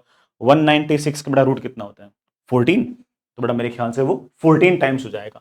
तो जो हमारा 196 वाला है बेटा, उसके लिए 14 इंटू 4 28 56 बेटा, this comes out be 56 centimetre. इसका मतलब हमारा ये जो डिटेक्टर है, ये 4 सेंटीमीटर से बेटा, मतलब जो इनिशियल ट्रेजेक्टरी थी वहां से 4 सेंटीमीटर से लेके वहां से 56 सेंटीमीटर तक होना चाहिए। और डिटेक्टर की जो हाइट है बेटा, वो आपके पास 52 सेंटीमीटर के आसपास होनी चाहिए। बेटा ये कितनी बोल रखी है, 55 सेंटीमीटर। तो बेटा x1 माइनस एक्स नॉट बेटा 55 centimetre, of course this comes out to be wrong बेटा, आपका गलत है। Last but not the least but अभी तक मेरे को सिर्फ और सिर्फ ए ऑप्शन ही सही लग रहा है, आगे चलते हैं। The minimum width of the region the magnetic field for detecting ions with am is equals to 196 is. ये थोड़ा ठीक ठाक सवाल हो गया। मुझसे पूछा है कि ये जो मैग्नेटिक फील्ड वाला जो रीजन है, इसकी कम से कम कितनी विड्थ हो कि मैं 196 वाला जो मास नंबर वाला जो एलिमेंट है उसको डिटेक्ट कर लूं। अब जरा सोचो इस बात को कि मेरे चार्ज पार्टिकल बेटा यहां से एंटर हुआ और यहां कहीं डिटेक्टर लगा रखा है, और ऑफ कोर्स बेटा आपका जो चार्ज पार्टिकल है वो यूं पलट के ऐसे आना चाहिए, आना चाहिए ना। ये बेटा मेरे पास लेट से कि यहां कहीं बेटा इसका इस ट्रेजेक्टरी का सेंटर है बेटा, ये रेडियस है। Of course what would I want, मैं ये चाहूंगा कि आपका पार्टिकल जो ना वो यूं पलट जाए, या यूं पलट जाए, या बेटा यूं पलट जाए। लिमिटिंग केस में जस्ट चलते चलते चलते चलते यूं लिपट जाए। अगर बेटा मान लो कि रेडियस अगर W से बड़ा हुआ बेटा, ये विड्थ अगर आपके पास W, अगर ये रेडियस बेटा W से अगर बड़ा हुआ बेटा, फिर तो ये जो चार्ज पार्टिकल है वो चलते चलते चलते इस विड्थ से बाहर निकल जाएगा। तो लिमिटिंग केस में सबसे बड़ा आर किसका आ रहा है, 196 वाले का। उसका आर जो होगा बड़ा, है ना, वो मैं चाहूंगा कि दिस आर शुड बी बड़ा व्हाट, लेस देन और इक्वल टू W। 196 वाले का जो रेडियस है बेटा, वो भी बेटा W जो ना उससे बड़ा होना चाहिए। बेटा मुझे W की लीस्ट वैल्यू पूछिए, W की बेटा लीस्ट वैल्यू क्या होनी चाहिए, it should be equal to radius of 196 वाला। बेटा 196 वाले का रेडियस बेटा अभी अपन लोगों ने निकाला था बेटा, मैं यहां पर रेडियस 196 पुट करूंगा बेटा, 196 का रूट कितना आएगा 14 बेटा, सारी वैल्यूज बेटा 14 से मल्टीप्लाई जाएंगे। हाइड्रोजन के लिए बेटा रेडियस अगर 2 सेंटीमीटर है तो 196 किलोमीटर रेडियस कितनी होगी 28। तो it means that this distance should be equal to बेटा व्हाट 28 सेंटीमीटर। तो आपका जो 196 वाला बेटा मास नंबर है, उसका यहां से लेकर यहां तक बेटा कितना होगा, 56 सेंटीमीटर सेपरेशन होगा। लेकिन ये जो डिस्टेंस होगी बेटा आपके पास कितनी होगी, 28 होगी बेटा। ये आर होगा बेटा, ये ऑफ कोर्स आपका 2r होगा। ये बेटा 56 लिख रहे हैं तो ऑफ कोर्स बेटा आपका गलत है, आंसर शुड बेटा व्हाट 28 सेंटीमीटर। तो बेटा आंसर बेटा सिर्फ और सिर्फ कौन सा आ गया बेटा, आंसर सिर्फ और सिर्फ आपके पास ए आ गया। वैसे बेटा एक बार ना एक्चुअल पेपर में और चेक कर लेना बेटा, हो सकता है कि ना ये एक बार बी वाले ऑप्शन बेटा यहाँ पर 48 लिखा हो। अगर 48 लिखा हो तो बेटा फिर आपके बी ऑप्शन भी आपका सही हो जाता है, ठीक है। अदरवाइज बेटा आपका आंसर सिर्फ और सिर्फ ए ही है, ठीक। अगला सवाल करते हैं। काफी आसान सवाल बेटा, बिल्कुल सिंपल थ्योरी बेस्ड सवाल है, कुछ भी नहीं आनी है। A charged particle of mass m and positive charge q moving with constant velocity 4 I cap, बेटा मैं ये x मान रहा हूँ, ये y मान रहा हूँ, enters a region of uniform static magnetic field normal to xy plane। But अगर ये x है ये y है तो बड़ा मैग्नेटिक फील्ड जो है z एक्सिस के लो, प्लस z भी हो सकती है माइनस z भी हो सकती है, ठीक है। The region of magnetic field extend from x equals to 0 to x equals to l। बड़ा मान लेता हूँ कि मेरे पास ये x इक्वल्स टू 0 है, ये मेरे पास x इक्वल्स टू l है, यहाँ पर आपके पास कोई ना कोई मैग्नेटिक फील्ड है। After passing through this region, the particle emerges on the other side after 10 milliseconds with velocity this much. ठीक है, तो एंटर करते वक्त बेटा वेलोसिटी सिर्फ और सिर्फ 4 है एक्स एक्सिस के अलोंग।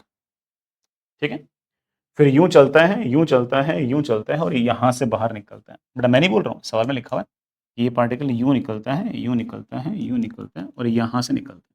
अब इसके पास वेलोसिटी एक्स के अलोंग भी है, वाई के अलोंग भी है। एक्स के अलोंग बेटा वेलोसिटी है 2√3 और वाई के अलोंग बेटा वेलोसिटी आपके पास है 2। अभी भी बेटा ऑफ कोर्स जो नेट वेलोसिटी होगी वो तो बेटा आपके पास 4 ही है, बिकॉज मैग्नेटिक फील्ड जो है वो स्पीड चेंज नहीं करती। ठीक है बेटा, ये आपके पास 2 है, ये 2√3 है, तो ऑफ कोर्स बेटा this angle comes out to be 30 degree. यहां से तक इसका जो मोशन है बेटा ऑफ कोर्स सर्कुलर है, क्योंकि वेलोसिटी एक्स एक्सिस के लोंग है, मैग्नेटिक फील्ड बेटा जेड के लोंग, ऐसे कुछ ना कुछ होगी, तो एंगल 90 है, यूनिफॉर्म मैग्नेटिक फील्ड है, तो ऑफ कोर्स बेटा मोशन तो सर्कुलर। 4 ऑप्शन दे रखे हैं बेटा, पहले 2 ऑप्शन में मैग्नेटिक फील्ड की डायरेक्शन पूछी है कि जेड के लोंग है माइनस जेड के लोंग है, वो तो बहुत ईजी होगी। सी और डी ऑप्शन के अंदर बेटा मुझे मैग्नेटिक फील्ड की वैल्यू पूछी। तो देखो, चार्ज पार्टिकल यूं चलते चलते चलते चलते चलते इधर मुड़ने लग गया, तो ऑफ कोर्स बेटा सेंटर होगा कहीं ना कहीं ऊपर की तरफ, मोशन सर्कुलर है। वेलोसिटी ऐसे है ना, सेंटर मोशन सर्कुलर है, तो बेटा ऑफ कोर्स सेंटर जो होगा वो वेलोसिटी के परपेंडिकुलर होगा। तो मुझे ऐसा लगता है कि इस सर्कुलर मोशन का सेंटर कुछ ना कुछ यहां, ये सेंटर होगा और यहां से यहां तक की जो डिस्टेंस है बेटा ये आपके पास रेडियस है। सिमिलरली सर्कुलर मोशन है बेटा, यहां से यहां तक की डिस्टेंस भी बेटा आपके पास रेडियस। किसी भी टाइम पर बेटा सर्कुलर मोशन में जो वेलोसिटी होगी वो इस रेडियस वाले वेक्टर के साथ एंगल 90 ही बनाएगी। ये वाला एंगल 30 है तो बेटा ये वाला एंगल 60 है, ये टोटल एंगल 90 है तो बेटा ये वाला एंगल फिर से मेरे पास 30 है। कमान बेटा, ये 30 तो ये 60, टोटल 90, ये 60 तो 30। अगर मेरे पास ये 30 है तो ऑब्वियस बात है बेटा इतनी ज्योमेट्री तो बेटा अपन को आती ही है, तो this angle also comes out to be 30 degree. बन गया अपना काम। डायरेक्शन बेटा पता लग गई, डायरेक्शन तो ऐसे पता लग गई कि चार्ज पार्टिकल यूं है, सेंटर बेटा अगर ऊपर की तरफ है तो ऑफ कोर्स फोर्स ऊपर की तरफ लगा होगा। वेलोसिटी ऐसे है और मैग्नेटिक फील्ड अगर बाहर होती v क्रॉस b, फोर्स लगता नीचे नहीं, फोर्स ऊपर लगना चाहिए। तो वेलोसिटी ऐसे, मैग्नेटिक फील्ड जरूर अंदर की तरफ होगी, तो v क्रॉस b बेटा फोर्स आएगा ऊपर की तरफ, तो सेंटर आएगा ऊपर की तरफ। बेटा चार्ज बेटा पहले से बोल रखा है पॉजिटिव है, अगर नेगेटिव होता तो एग्जैक्टली उल्टा हो जाता। तो पढ़ते वक्त थोड़े से कॉशियस रहा करो। Magnetic field is along negative Z axis, बेटा मैग्नेटिक फील्ड अंदर की तरफ है, v क्रॉस b। अगला काम मैग्नेटिक फील्ड निकालनी, बिल्कुल निकाल लेंगे। जरा ध्यान से देखो, यहां से यहां तक इसका जो यूनिफॉर्म सर्कुलर मोशन है ना, उस यूनिफॉर्म सर्कुलर मोशन का मुझे, पूरा सर्कुलर मोशन नहीं है लेकिन ये इतना सा जो मोशन है तो सर्कल का पार्ट ना, इसका मुझे टाइम दे रखा है और मैं बड़े आराम से ऐसा कह सकता हूं कि 360 डिग्री ट्रेवल करने में टाइम टी लगता है। तो 30 डिग्री भाई इस सेंटर के अबाउट 30 डिग्री चला है, 30 डिग्री चलने में जो टाइम लगेगा बेटा वो होगा t अपॉन 360 इंटू 30 डिग्री, क्योंकि यूनिफॉर्म सर्कुलर मोशन है, that comes out to be t/12। Time कितना होता है बेटा, टाइम होता है of course 2πm upon q into b should be equal to time. बेटा what is the time given, बेटा मेरे ख्याल से मैंने सवाल पढ़ा था, टाइम बेटा मुझे 10 मिली सेकंड दे रखा है, तो 10 इंटू 10⁻³ पूछ के रखा है बेटा मुझे मेरे ख्याल से, है ना। बेटा मैग्नेटिक फील्ड की वैल्यू पूछ रखी, बेटा मैग्नेटिक फील्ड की वैल्यू कितनी होगी, P is equals to 2πm upon Q into 10⁻²। बेटा वो ऊपर गया तो I think 200πm upon Q।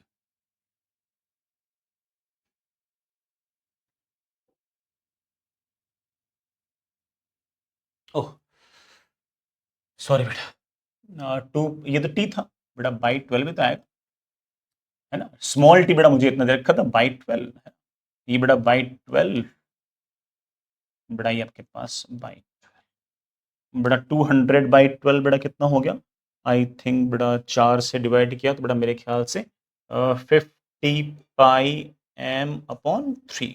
ये मेरे पास मैग्नेटिक फील्ड आ गई। अब मुझे बेटा इन्हीं के टर्म्स में आंसर पूछ रखा है, तो 50πm/3। समझ में आएगी ना बात। ये बेटा टाइम पीरियड बात समझ तो आ गई ना, मैं बेटा बीच में स्किप कर गया था। यहां से यहां तक जो टाइम है वो कैपिटल T/12 है, तो कैपिटल T/12 टाइम मुझे बेटा 10 मिली सेकेंड दे रखा था, बाकी सारी टर्म्स बेटा मुझे दे रखी थी और मुझे मैग्नेटिक फील्ड पूछी थी। कोई बच्चा ये भी कह सकता है कि सर ये यूनिट मेथड तो अपनी जगह सही है, सर मैं एक तरीके से और कर सकता हूं। मैंने पूछा कैसे, वो बोलेगा सर यूनिफॉर्म सर्कुलर मोशन है, मैं बड़े आराम से लिखता हूं theta is equals to omega into T. Theta is equals to omega into two करो तो बड़ा ऑफकोर्स थीटा को हम रेडियन में लिखेंगे। 30 डिग्री इज ऑब्वियसली बेटा पाई/6। ओमेगा, ओमेगा बड़ा बिल्कुल क्लियर फॉर्मूला होता है Q B upon M, standard formula है, इंटू टाइम।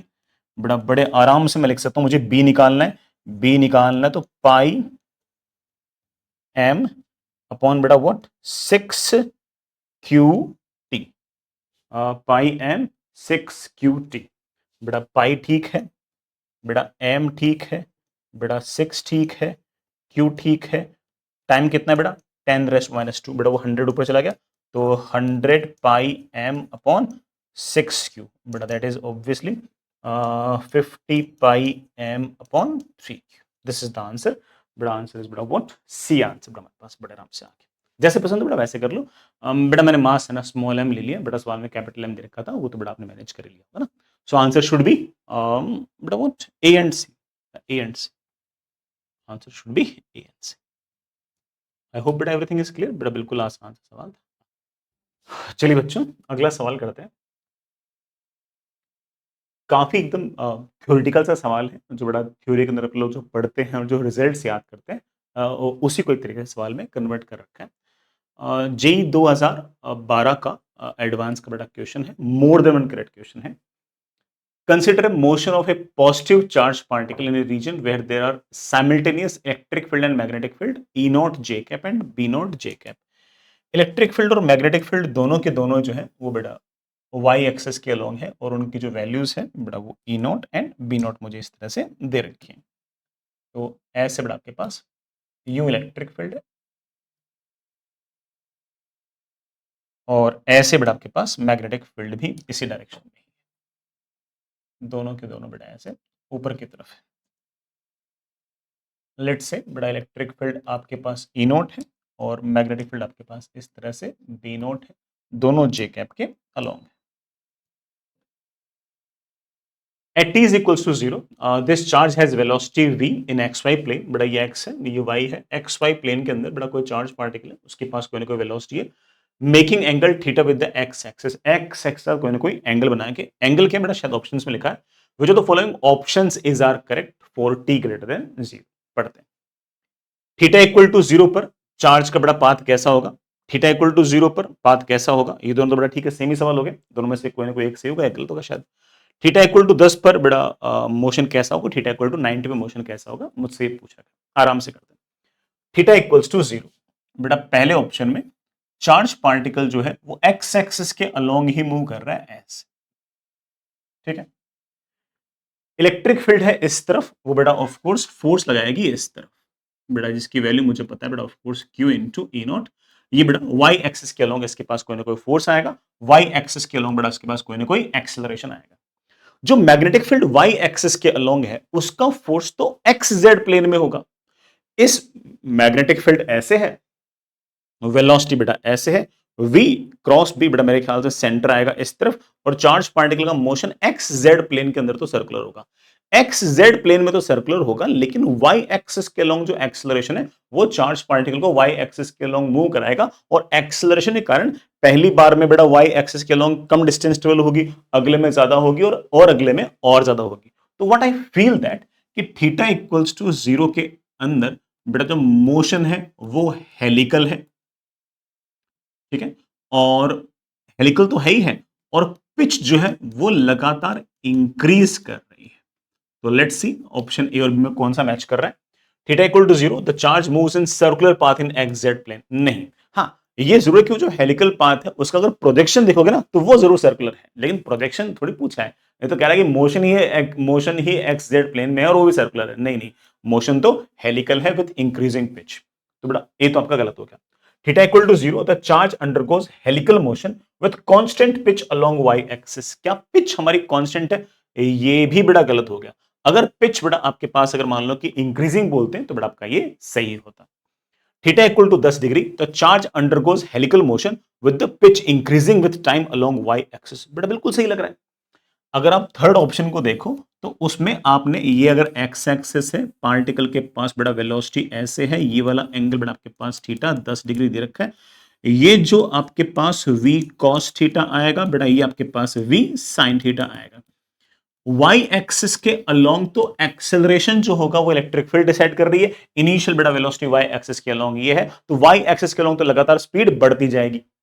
और ये जो v कॉस्ट है इसके कारण बेटा मोशन एक्स जेड प्लेन में सर्कुलर होगा। तो एक्स जेड प्लेन में मोशन सर्कुलर है, y एक्सिस के लोग लगातार इंक्रीजिंग वेलोसिटी, बेटा मोशन कुल मिलाकर कैसा हो गया, हेलिक्स हो गया, of course with increasing pitch. बेटा c seems fine to me. Last option, अगर थीटा 90 डिग्री हुआ तो charge undergoes linear but accelerated motion along the y axis. बेटा बिल्कुल सही लग रहा है। थीटा इज इक्वल्स टू अगर 90 डिग्री हो गया, इस बात का मतलब यह है कि चार्ज पार्टिकल जो है उसके पास सारी की सारी बेटा वेलोसिटी जो है वो वाई एक्सिस के अलोंग है। वेलोसिटी भी वाई एक्सिस के अलोंग, मैग्नेटिक फील्ड भी वाई एक्सिस के अलोंग, तो मैग्नेटिक फोर्स तो लगेगा ही नहीं। जब भी वेलोसिटी और मैग्नेटिक फील्ड एक दूसरे के पैरेलल या एंटी पैरेलल होते हैं बेटा वो फोर्सेस नहीं लगाते। तो फोर्स सिर्फ और सिर्फ कौन सा हुआ, इलेक्ट्रोस्टैटिक फोर्स हुआ। और वो इलेक्ट्रोस्टैटिक फोर्स बड़ा ऑब्वियस बात है कि ऊपर की तरफ जो वेलोसिटी वो लगातार उसको बढ़ाता जाएगा, डायरेक्शन बड़ा चेंज होगी नहीं, क्योंकि वेलोसिटी भी ऊपर की तरफ, फोर्स भी ऊपर की तरफ, एक्सेलरेशन भी ऊपर की तरफ, मैग्नेटिक फील्ड का कोई फोर्स है नहीं, तो यूनिफॉर्मली एक्सेलरेटेड मोशन होगा। D option seems good to me. So answer comes out to be C and D. अगला सवाल करते हैं। नेक्स्ट इज काफी एकदम आसान सा ही सवाल है, कुछ बेटा इसमें नया नहीं है। एक इलेक्ट्रॉन है, प्रोटॉन है, are moving on straight parallel paths with same velocity. They enters a semi-infinite region of uniform magnetic field perpendicular to velocity। बड़ा मैग्नेटिक फील्ड ऐसे मान लेंगे, वेलोसिटी बड़ा इस प्लेन की तरह मान लेंगे, ठीक है। Which of the following statement is are true. 2011 का सवाल है, more than one correct question है। They will never come out of the magnetic field region. झूठ बात बेटा, ठीक है। चार्ज पार्टिकल अगर एंटर करेगा यूनिफॉर्म मैग्नेटिक फील्ड बाहर भी निकल जाएगा, तो सिंपल थ्योरी का पार्ट है। They will come out travelling along parallel path, देखते हैं। They will come out at the same time, देखते हैं। They will come out at different time, but of course in दोनों में से एक तो सही है, तो लेट्स सी। सबसे पहले मैंने बेटा लेट्स से इलेक्ट्रॉन ले लिया।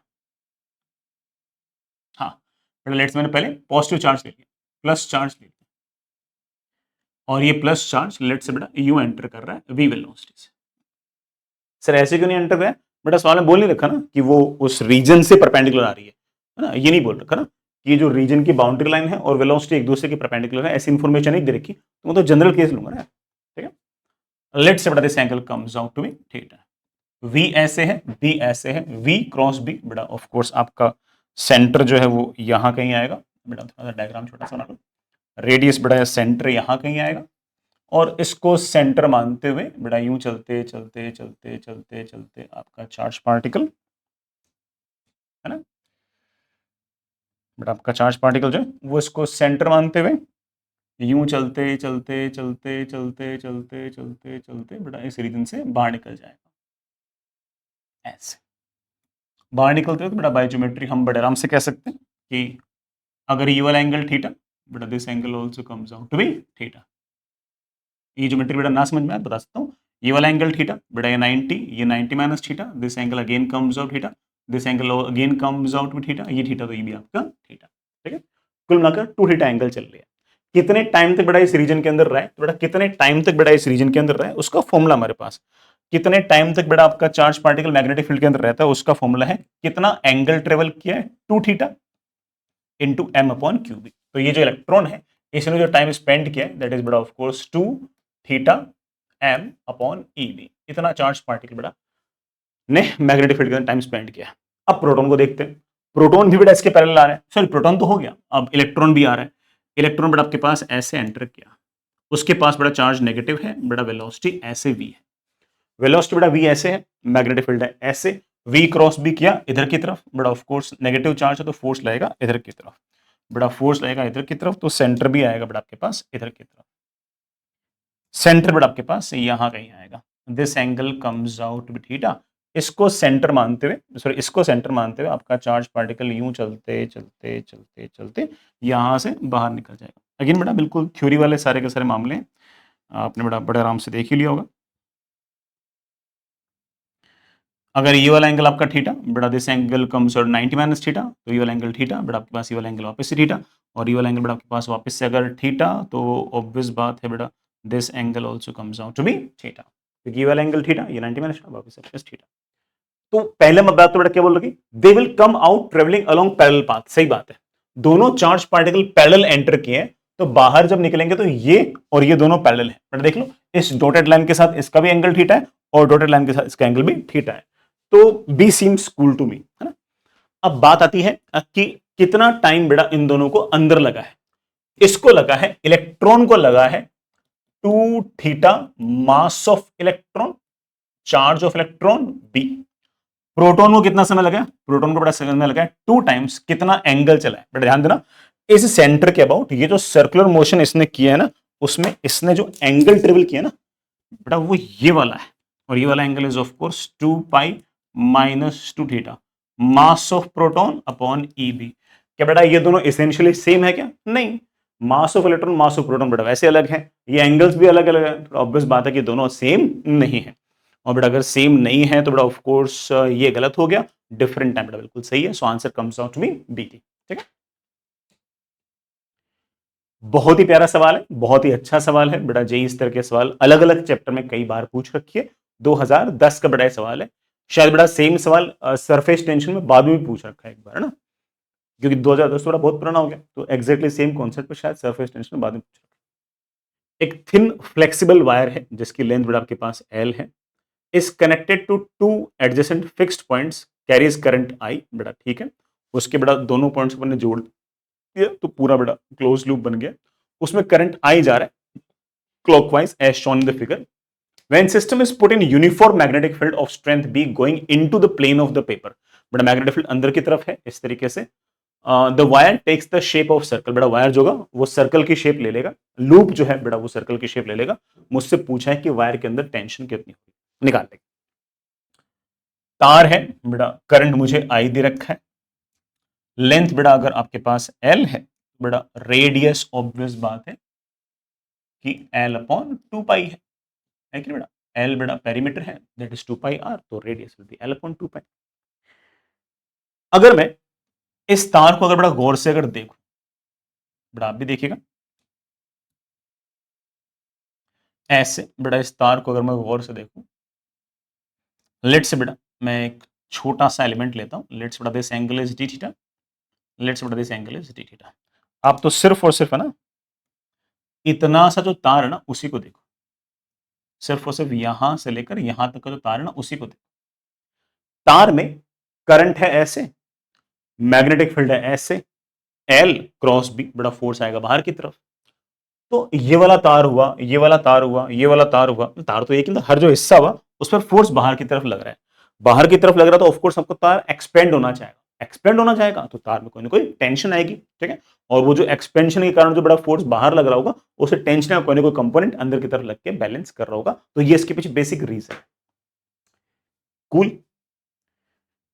रेडियस बेटा ये आर, ये बेटा radius R, uniform magnetic field है, सिर्फ मुझे इतने से तार पर फोर्स निकालना है, यहां से तक जो तार है उस पर फोर्स निकालना है, तो बच्चा बोलेगा कि सर फोर्स का फॉर्मूला बहुत ही क्लियर होता है, I into L cross, L vector जो होता है बेटा इनिशियल पॉइंट से फाइनल पॉइंट तक होता है, आप एक काम कर सकते हो, इस पूरे आर्क को छोड़ दो, सिर्फ और सिर्फ इतना सा वायर ले लो, उस पर फोर्स निकाल दो, एक ही बात है, ये आर है तो बेटा ये लेंथ आ जाएगी आपके पास आर साइन थीटा, ये लेंथ भी बेटा आपके पास जाएगी आर साइन थीटा, तो टोटल लेंथ होगी 2r sine theta, L vector है ऐसे, बी वेक्टर है ऐसे, एंगल कितना हो गया 90 डिग्री, एल क्रॉस बी बेटा फोर्स आएगा बाहर की तरफ, जो बेटा ये फोर्स बाहर की तरफ आएगा बेटा इसकी वैल्यू होगी आई इंटू एल, एल है बेटा 2r sine theta into B into sine of angle between L vector and B vector, that comes out to be 90, so I think that comes out with 2 times I into R into B into sin of बेटा ये D theta लिखना चाहिए, D theta sine of d theta, ये मेरे पास बाहर की तरफ बेटा कोई ना कोई फोर्स आ गया, कूल। अब क्या होगा, इस फोर्स के कारण ये तार बेटा ये हिस्सा जाना चाहेगा बाहर की तरफ, तो बाकी वाला जो हिस्सा होगा ना वो इस पॉइंट को अपनी तरफ किसी न किसी फोर्स से खींचेगा टेंजेंशियली। ये जो पॉइंट है, इसका जो ये वाला जो हिस्सा है जैसे बड़ा बाहर जाना चाहेगा, बाकी वाला वायर जो ना वो इसको अपनी तरफ खींचेगा किसी न किसी फोर्स टी से। बाय सिमेट्री में कह सकता हूं कि ये टी और ये टी तो सेम ही होंगे भाई, पूरे तार में हर जगह टेंशन सेम ही होगी, सब पॉइंट सिमेट्री की तो है। हम बड़े आराम से ऐसा कह सकते हैं कि देखो, अगर मेरे पास बेटा ये वाला एंगल मुझे डी थीटा लेना था, मैंने बेटा ये वाला एंगल डी थीटा, तो बेटा ये वाला एंगल डी थीटा, तो बेटा ये वाला एंगल 90 माइनस डी थीटा, ये वाला एंगल 90, तो this angle also comes out to be d theta.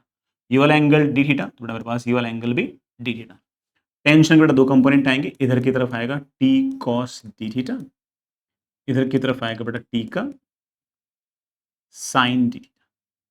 इसके पास बेटा इधर की तरफ आएगा टी का कॉस डी थीटा, इधर की तरफ आएगा टी का साइन डी थीटा। हमारा जो तार है बेटा ये इक्विलिब्रियम पे है, इक्विलिब्रियम पे है तो लेफ्ट का फोर्स बराबर राइट का फोर्स। तो कोई बच्चा अगर लेट से कन्विंस नहीं हुआ मेरे से कि यहां पर और यहां पर टेंशन सेम होगी, तो वो यहां पर T1 ले लेगा, यहां पर T2 ले लेगा। तो वो इक्वेशन लिखेगा T1 का cos d theta is equal to T2 का cos d theta, cos d theta cancel, T1 equal to T2। ठीक है, इस y एक्सिस के अलोंग बेटा जितना फोर्स बाहर की तरफ बेटा उतना फोर्स अंदर की तरफ। बाहर की तरफ बेटा फोर्स लग रहा है 2 times I into R into B into sine of d theta should be equal to ये बेटा नेगेटिव y एक्सिस के long force that is t sin d theta, t sin d theta बेटा ये भी theta है, ठीक है। 2 times sin d theta बेटा दोनों कैंसिल हो गए, 2 से बेटा 2 कैंसिल हो गया और टेंशन बेटा मेरे पास वैल्यू आ गई है IRB। IRB रेडियस बेटा हम पहले से लिख चुके हैं, that is L upon 2 pi, ILB upon 2 pi, this is your answer. ILB upon 2 pi, this is your answer. एक मैं छोटी सी बात और बोलना चाहूंगा, इस तरह के सवालों के अंदर ऐसे सवाल बेटा और भी कभी आ सकते हैं। इसके अंदर मैं एक छोटी सी ना चीज याद करवा रहा हूं बेटा, काम देगी, वो आएगी कि जो टेंशन होगी ना ये आपके पास होगी, सारे के सारे फोर्स को जोड़ दो, पूरे पूरे तार पर जो फोर्स है ना उसको स्केलरली जोड़ दो, स्केलरली, वेक्टरली नहीं। मैंने इंटीग्रेशन डीएफ वेक्टर नहीं लिखा क्योंकि इंटीग्रेशन डीएफ वेक्टर तो जीरो आएगा, पूरे लूप पर तो फोर्स जीरो आएगा ना। लेकिन मैं कह रहा हूं कि जो जो फोर्सेस आ रहे हैं उन सारे के सारे मैग्नीट्यूड को ऐड कर दो और उसको पूरे को 2 पाई से डिवाइड कर दो। तो होगा क्या, जैसे मान लो कि छोटा सा लेंथ है डीएल, तो इस पर बड़ा बाहर की तरफ फोर्स लग रहा है IDLB, यहां लग रहा है IDLB IDLB IDLB IDLB IDLB IDLB। तो IDLB DLB DLB अगर ऐड करोगे तो ILB आ जाएगा, उसको 2 पाई से डिवाइड कर दो, तो आपका टेंशन ऐसे भी आ सकता है। ऐसा नहीं कि मैंने कोई है ना इस वाले आंसर को देखकर ये वाला फॉर्मूला बनाया, नहीं, हमेशा वैलिड है वाला फॉर्मूला। जैसे मान लो कि कल को कोई तुमसे ना इलेक्ट्रोस्टैटिक्स के अंदर सवाल पूछ ले कि मेरे पास ये कोई चार्ज है, लेट से कैपिटल क्यू, मेरे पास ये रिंग है और इसके सेंटर पर लेट से मेरे पास कोई ना कोई स्मॉल क्यू चार्ज है, और ये स्मॉल क्यू चार्ज बेटा रिंग को ऐसे बाहर की तरफ रेपेल करेगी और बेटा radius comes out to be let say r, बाहर की तरफ रेपेल करेगी तो रिंग में कोई ना कोई टेंशन आएगी। तो वो टेंशन निकालने का एक रास्ता बड़ा वापस से हो गया कि छोटा सा एलिमेंट लो और इस क्यू चार्ज ने उस छोटे से चार्ज पर बाहर की तरफ जो फोर्स लगाया टेंशन के दोनों कंपोनेंट्स को बैलेंस कर दो, तो आपके पास बेटा टेंशन की वैल्यू आ जाएगी। एक रास्ता क्या है कि इस क्यू चार्ज ने K D Q upon R square, K D Q upon R square, K D Q upon R square सबको ऐड करोगे तो बाहर की तरफ जो फोर्स लग रहा है उसका स्केलर सम कितना आएगा, स्केलर सम आएगा of course K Q Q upon R square, है कि नहीं यार भाई, K Q D Q upon R square, K Q D Q upon R square सबको जोड़ोगे तो K Q Q upon R square आ जाएगा, स्केलर जोड़ेंगे तो वेक्टर तो बड़ा 4 आएगा। इसको जैसे बड़ा आप 2 पाई से डिवाइड करोगे आपके पास टेंशन की वैल्यू आ जाएगी। तो कोई बच्चा अगर ये वाला सवाल बेसिक से करके देखना चाहे बेसिक से कर ले, और जैसे ऐसे करोगे तब भी आपका आंसर एक्जैक्टली सेम है। ऐसे बेटा सरफेस टेंशन में भी सवाल कर सकते हो, हर जगह बेटा इस तरह के सवाल बन सकते हो और हर बार बेटा ऑफ कोर्स आपका ये वाला जो फॉर्मूला काम दे जाएगा। ठीक है, आगे चलें। नेक्स्ट इज, अगला सवाल करते हैं। काफी ज्यादा आसान सवाल है बेटा, जो मैंने थ्योरी पहले से पढ़ रखी है, जो रिजल्ट्स याद कर रखे हैं उसी के बेसिस का बेटा सवाल है, कुछ भी ऐसा नया नहीं है। सवाल बेटा एक एक करके अपना आराम से इत्मीनान से पढ़ते हैं। ठीक बेटा, this is region 1, this is region 2 जिसमें मैग्नेटिक फील्ड है, ये रीजन 3। मैं सवाल पढ़ता हूँ। A particle of mass m and charge q moving with velocity v enters region 2 normal to the boundary as shown in the figure। Boundary के normally enter कर रही है और reason 2 has uniform magnetic field b perpendicular to the plane of the paper। ठीक है, the length of the region 2 is l। यहां और यहां कोई मैग्नेटिक फील्ड नहीं है। Choose the correct choices, more than correct question है 2008 का, देखते हैं। पार्टिकल रीजन 3 में कब एंटर करेगी बेटा, उसमें वेलोसिटी के लिए बेटा कोई ना कोई बातें बोल रखी है ए और बी ऑप्शन के अंदर। पाथ लेंथ जो है मतलब चार्ज पार्टिकल रीजन 2 के अंदर उसका पाथ लेंथ मैक्सिमम कब होगा, ये बड़ा तीसरा ऑप्शन दे रखा है। Time spent in the region 2 is same for any velocity v as long as particle returns to region 1। Region 1 से निकल जाता है, रीजन 2 में जाता है और वापस पलट के आता है, तो वेलोसिटी कितनी हो हर केस में आपका टाइम जो होगा वो सेम होगा। तो बिल्कुल बड़ा थ्योरी वाले सवाल है। पहले अपन इन दोनों को चेक करते हैं कि रीजन 3 में एंटर करने का फंडा क्या है। ये रहा बेटा आपका चार्ज पार्टिकल। चार्ज पार्टिकल के पास बेटा लेट से मेरे पास जो वेलोसिटी है बेटा वो इस तरीके से v है, v ऐसे b ऐसे, v क्रॉस b बेटा सेंटर आएगा यहां कहीं ऊपर, सेंटर बेटा यहां कहीं ऊपर आएगा उस सर्कुलर मोशन का, ये बेटा मेरे पास रेडियस है और ये आपका पार्टिकल यूं चलते चलते चलते चलते चलते हाफ सर्कल कंप्लीट करके बाहर आ जाएगा। This distance also comes out to be r। अगर आपने वेलोसिटी अगर ज्यादा रखी तो ज्यादा बड़ा रेडियस होगा, और बड़ी वेलोसिटी रखी और बड़ा रेडियस होगा। ये तब तक बेटा पलट कर वापस आएगा जब तक इस r की वैल्यू बेटा इस l से छोटी होगी, है कि नहीं। अगर मान लो कि r बहुत बड़ा हुआ, r बहुत बड़ा हुआ तो सेंटर बड़ा यहां कहीं होगा, दूर होगा, और बड़ा r होगा और यूं चलते चलते चलते चलते पलटेगा बेटा, उससे पहले बाहर निकल जाएगा। तो अगर रिटर्न कर रहा है तो इस बात का मतलब ये हुआ कि r जो है बेटा it should be less than your l, isn't it? r should be less than l, और r बेटा हम जानते हैं कितना होता है mv अपॉन qb, बेटा it should be less than l। मुझे बेटा v के बारे में बात करनी है, v should be less than l qb upon m। बेटा v की वैल्यू अगर l qb अपॉन m से अगर छोटी होगी तो बेटा वो पलट कर वापस आ जाएगा। एंटर कब करेगा उसमें, एंटर बेटा तब करेगा तो बेटा v की value l qb upon m से बड़ी होगी। तो बेटा रीजन 3 में जाने की कंडीशन पूछ रखी है, तो a सही हो गया बेटा, b आपका गलत हो गया, है ना। क्योंकि बेटा मैंने तो वापस आने की कंडीशन निकाली ना, उधर जाने की कंडीशन कब होगी जब आपका रेडियस जो है बेटा वो l से बड़ा होगा, तब बेटा ये चार्ज पार्टिकल यूं करते करते करते वहां निकल जाएगा। Path length of the particle in region 2 will be maximum. बेटा रीजन 2 में पाथ लेंथ मुझे मैक्सिमम करना है, तुम खुद सोचो बेटा पाथ लेंथ तो इस रीजन 2 में कितना है, ऑफ कोर्स बेटा पाई आर, मुझे उसको मैक्सिमम करना है तो बेटा पाई तो फिक्स हो गया, आर मुझे मैक्सिमम करना है।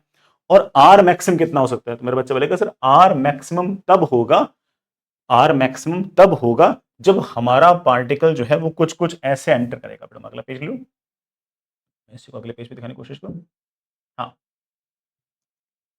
मुझे आर अगर मैक्सिमम करना है तो बड़ा कंडीशन कुछ कुछ ऐसे होगी कि वेलोसिटी इतनी ज्यादा हो कि रेडियस इतना ज्यादा हो कि आपका पार्टिकल चलते चलते चलते चलते चलते जस्ट टच करके बड़ा यूं बाहर आ जाए, तो उस केस में बड़ा ऑफ कोर्स ये मैग्नेटिक फील्ड के अंदर सबसे ज्यादा डिस्टेंस ट्रेवल कर लेगा।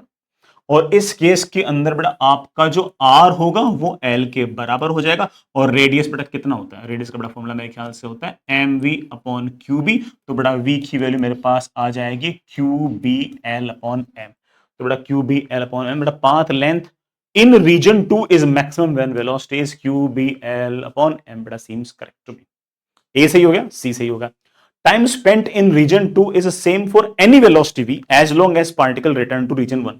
पार्टिकल अगर रीजन 1 में अगर एंटर कर रहा है बेटा फिर तो हाफ सर्कल ट्रेवल कर रहा है, हाफ सर्कल में ट्रेवल करने में टाइम लगता है t/2, पूरा सर्कल करने में कैपिटल टी, तो हाफ सर्कल में t/2, और t का बड़ा फॉर्मूला होता है 2 पाई m अपॉन क्यू बी। बेटा उसको 2 से डिवाइड किया तो 2 खत्म हो गया, बेटा मेरे पास आ गया पाई m अपॉन क्यू बी। इसमें v तो आया नहीं और इसमें v नहीं आया, इस बात का मतलब क्या है, इस बात का मतलब बेटा ये है कि बेटा कम वेलोसिटी से फेंको या ज्यादा वेलोसिटी से फेंको, जब तक बेटा पार्टिकल रीजन 1 के अंदर अगर पलट कर वापस आ रहा है तो हमेशा टाइम आपका सेम ही होगा। तो बेटा ये भी मेरे ख्याल से सही हो गया। तो आंसर शुड बेटा what, A C D.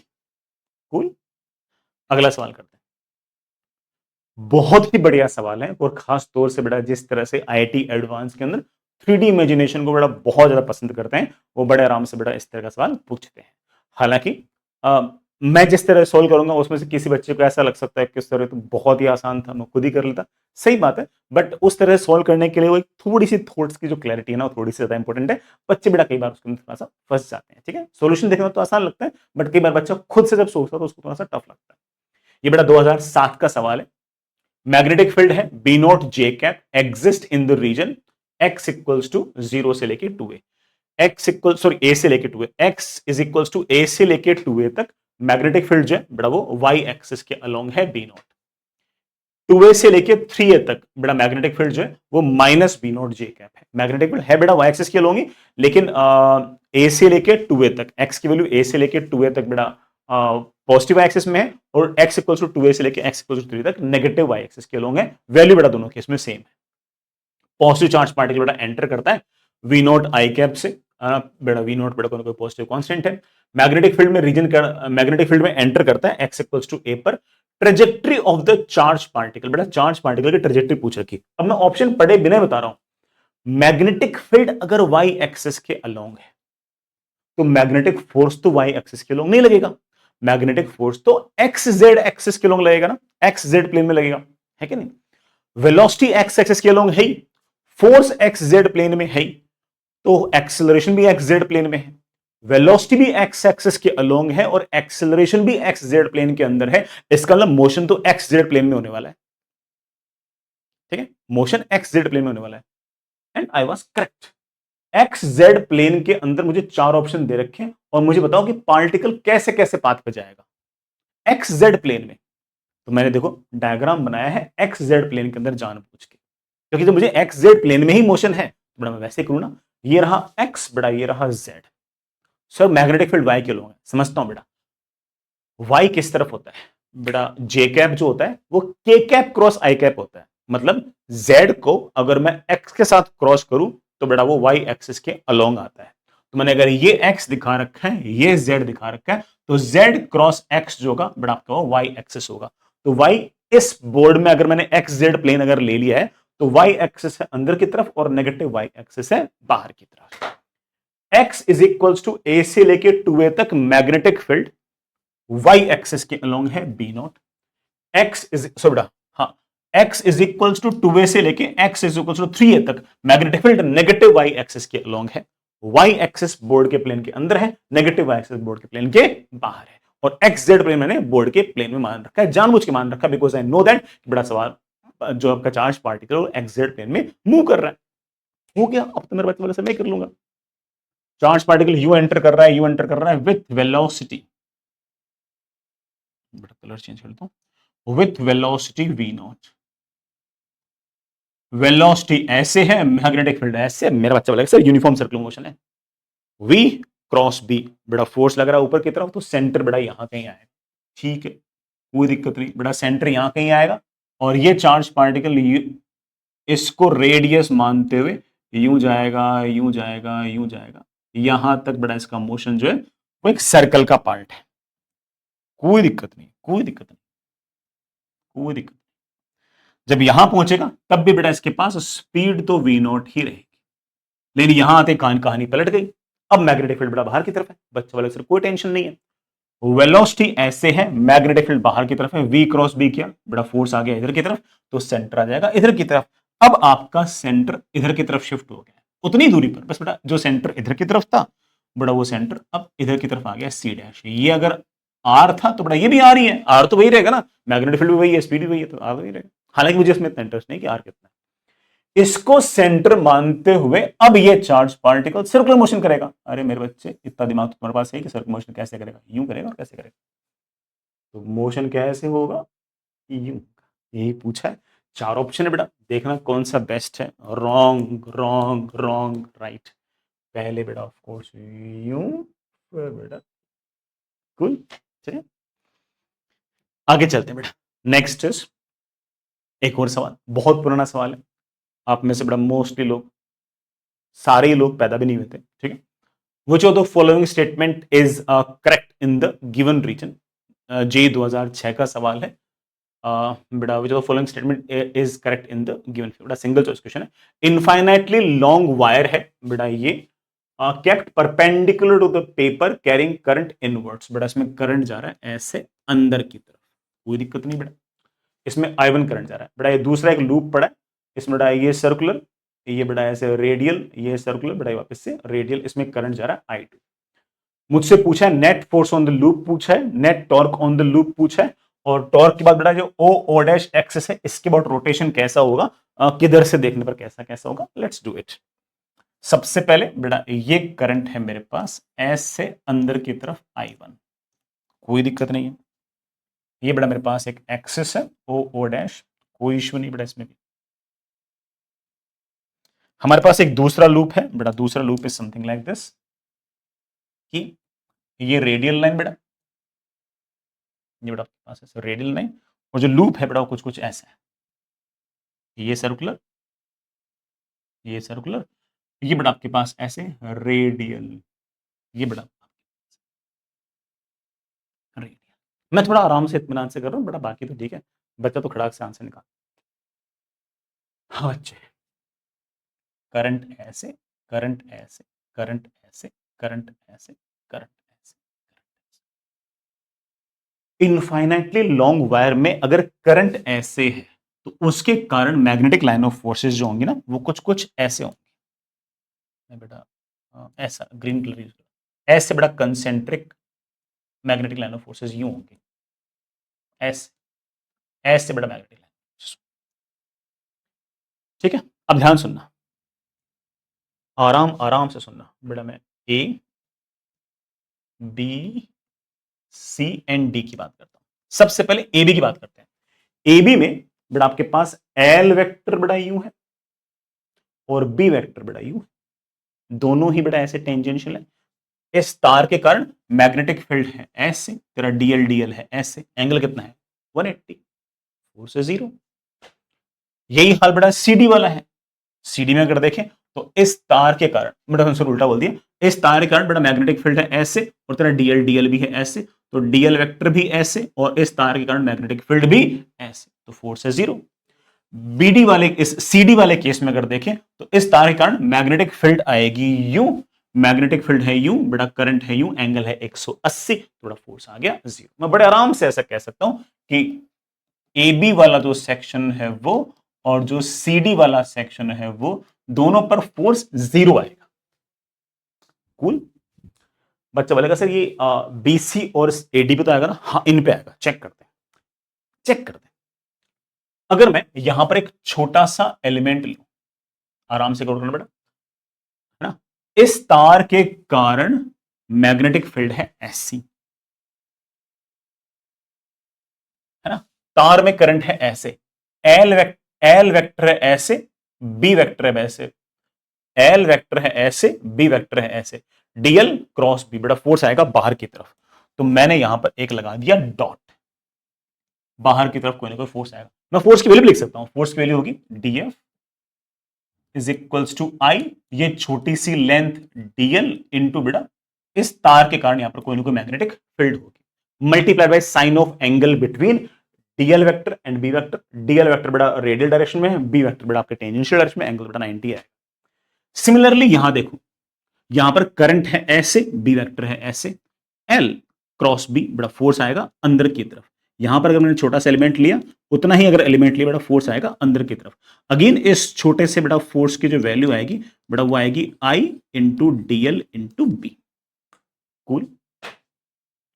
B तो बेटा तार के कारण यहां पर और तार के कारण यहां पर सेम ही होगी ना, मैं ये थोड़ी कह रहा हूं कि यहां यहां यहां सेम होगी, मैं कह रहा हूं यहां और यहां तो सेम ही होगी ना, ये तो फोर्स कपल जैसा बन गया।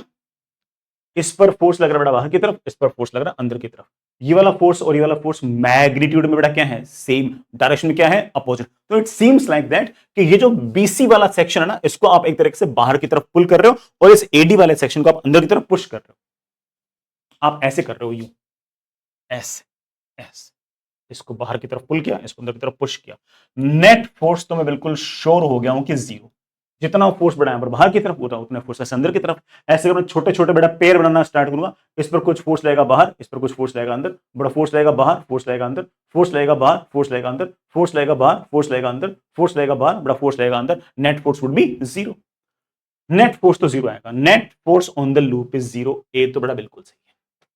Net torque on the loop is 0, गलत बात, टॉर्क तो दिख रहा है साफ साफ है, बल्कि फोर्स कपल वाला केस बन रहा है मेरे बच्चों। ये भी दिख रहा है कि ये जो ऊपर वाला पॉइंट है ये बाहर आ रहा है, नीचे वाला पॉइंट बेटा वो अंदर आ रहा है, तो ऑब्वियस बात है कि जो सारा का सारा जो अरेंजमेंट है बेटा वो ऐसे घूमना चाह रहा है, ये अंदर जा रहा है, ये ऐसे घूमना चाह रहा है, और शायद सी और डी ऑप्शन बड़ा ऐसी बात के हैं, चेक करते हैं। The loop will rotate clockwise about axis O O dash when seen from O, O से देखने पर कैसे मूव करेंगे। अगर मैं ओ हूं बेटा इधर बैठा हूं, ये वाला पोर्शन बाहर आ रहा है, ये वाला पोर्शन अंदर आ रहा है, यूं घूम रहा है ऐसे, पूरा घुमा दो, यूं घूम रहा है ऐसे। अरे हाँ, घड़ी भी तो ऐसे घूमती, घड़ी तो ऐसे घूमती है, घड़ी की तरफ ही घूम रहा है, क्लॉकवाइज, बिल्कुल सही, क्लॉकवाइज बिल्कुल सही। The loop will rotate anti clockwise about O O dash as seen from O, बेटा that seems to be wrong. समझ बेटा इस बात को। हालांकि बेटा यही वाला सवाल अगर न्यूमेरिकल में अगर पूछ लें तो बेटा तुम तब भी कर सकते हो, तुमसे पूछते हैं टॉर्क कितना आएगा, बेटा उस केस में ऑफ कोर्स ज्योमेट्रिकल बेटा वैल्यूज भी दे रखी होती कि ये लेंथ आपके पास ए है, ये लेंथ आपके पास बी है, वगैरह वगैरह। उस केस में कोई खास ऐसे दिक्कत नहीं आती बेटा, सिर्फ और सिर्फ फोर्स कपल का अगर टॉर्क लिखना होता तो डीएफ मल्टीप्लाइड बाय बेटा ये वाली परपेंडिकुलर डिस्टेंस बाय ज्योमेट्री बेटा परपेंडिकुलर डिस्टेंस लिख लेते और बड़े आराम से बेटा हम फिर इस डीएल को बड़ा इंटीग्रेट करते हैं, हमारे बड़ा आराम से हम टॉर्क की वैल्यू भी निकाल सकते थे। लेकिन बेटा हमसे वैल्यू पूछी नहीं है, हमसे सिर्फ और सिर्फ डायरेक्शन पूछी। आई रियली होप बेटा सारे का सारा ईएमएफ समझ में आ गया होगा। मैंने बेटा कोई भी सवाल मेरे हिसाब से नहीं छोड़ा है। फिर भी अगर आपको लगे कि सर कोई सवाल मिस हो गया तो प्लीज लेट मी नो, बेटा कमेंट बॉक्स में या मैसेज में या बेटा कहीं ना कहीं मुझे मैसेज कर देना, मैं उसका भी अलग से वीडियो बना दूंगा। हाँ, कुछ सवाल ऐसे थे जिसमें ईएमआई इन्वॉल्व था, बेटा वो तो ऑब्वियस बात है कि ईएमआई में करूंगा ना, भी मान लो कोई ईएमएफ का सवाल है ना, और उसमें हल्का फुल्का ईएमआई का कॉन्सेप्ट यूज आ गया तो बेटा वो तो नहीं करा सकता ना मैं यार, है ना, क्योंकि बेटा मुझे तो ये वाली प्लेलिस्ट है ना चैप्टर के अंदर भी डालनी है, तो कोई बच्चा बोल दे कि सर मैं ईएमएफ करके बैठा हूं, मेरे साथ सवाल नहीं बन रहा क्योंकि उसने ईएमआई नहीं पढ़ रखा, तो वो उसको बेटा ऑफ कोर्स मैं ईएमआई के अंदर मैंने कर दूंगा। बाकी फिर भी आपको लगे कि सर ने कोई सवाल मिस किया है तो प्लीज लेट मी नो, बेटा पढ़ाई करते ना, किसी भी चीज की जरूरत हो please let us know. All the best, bye.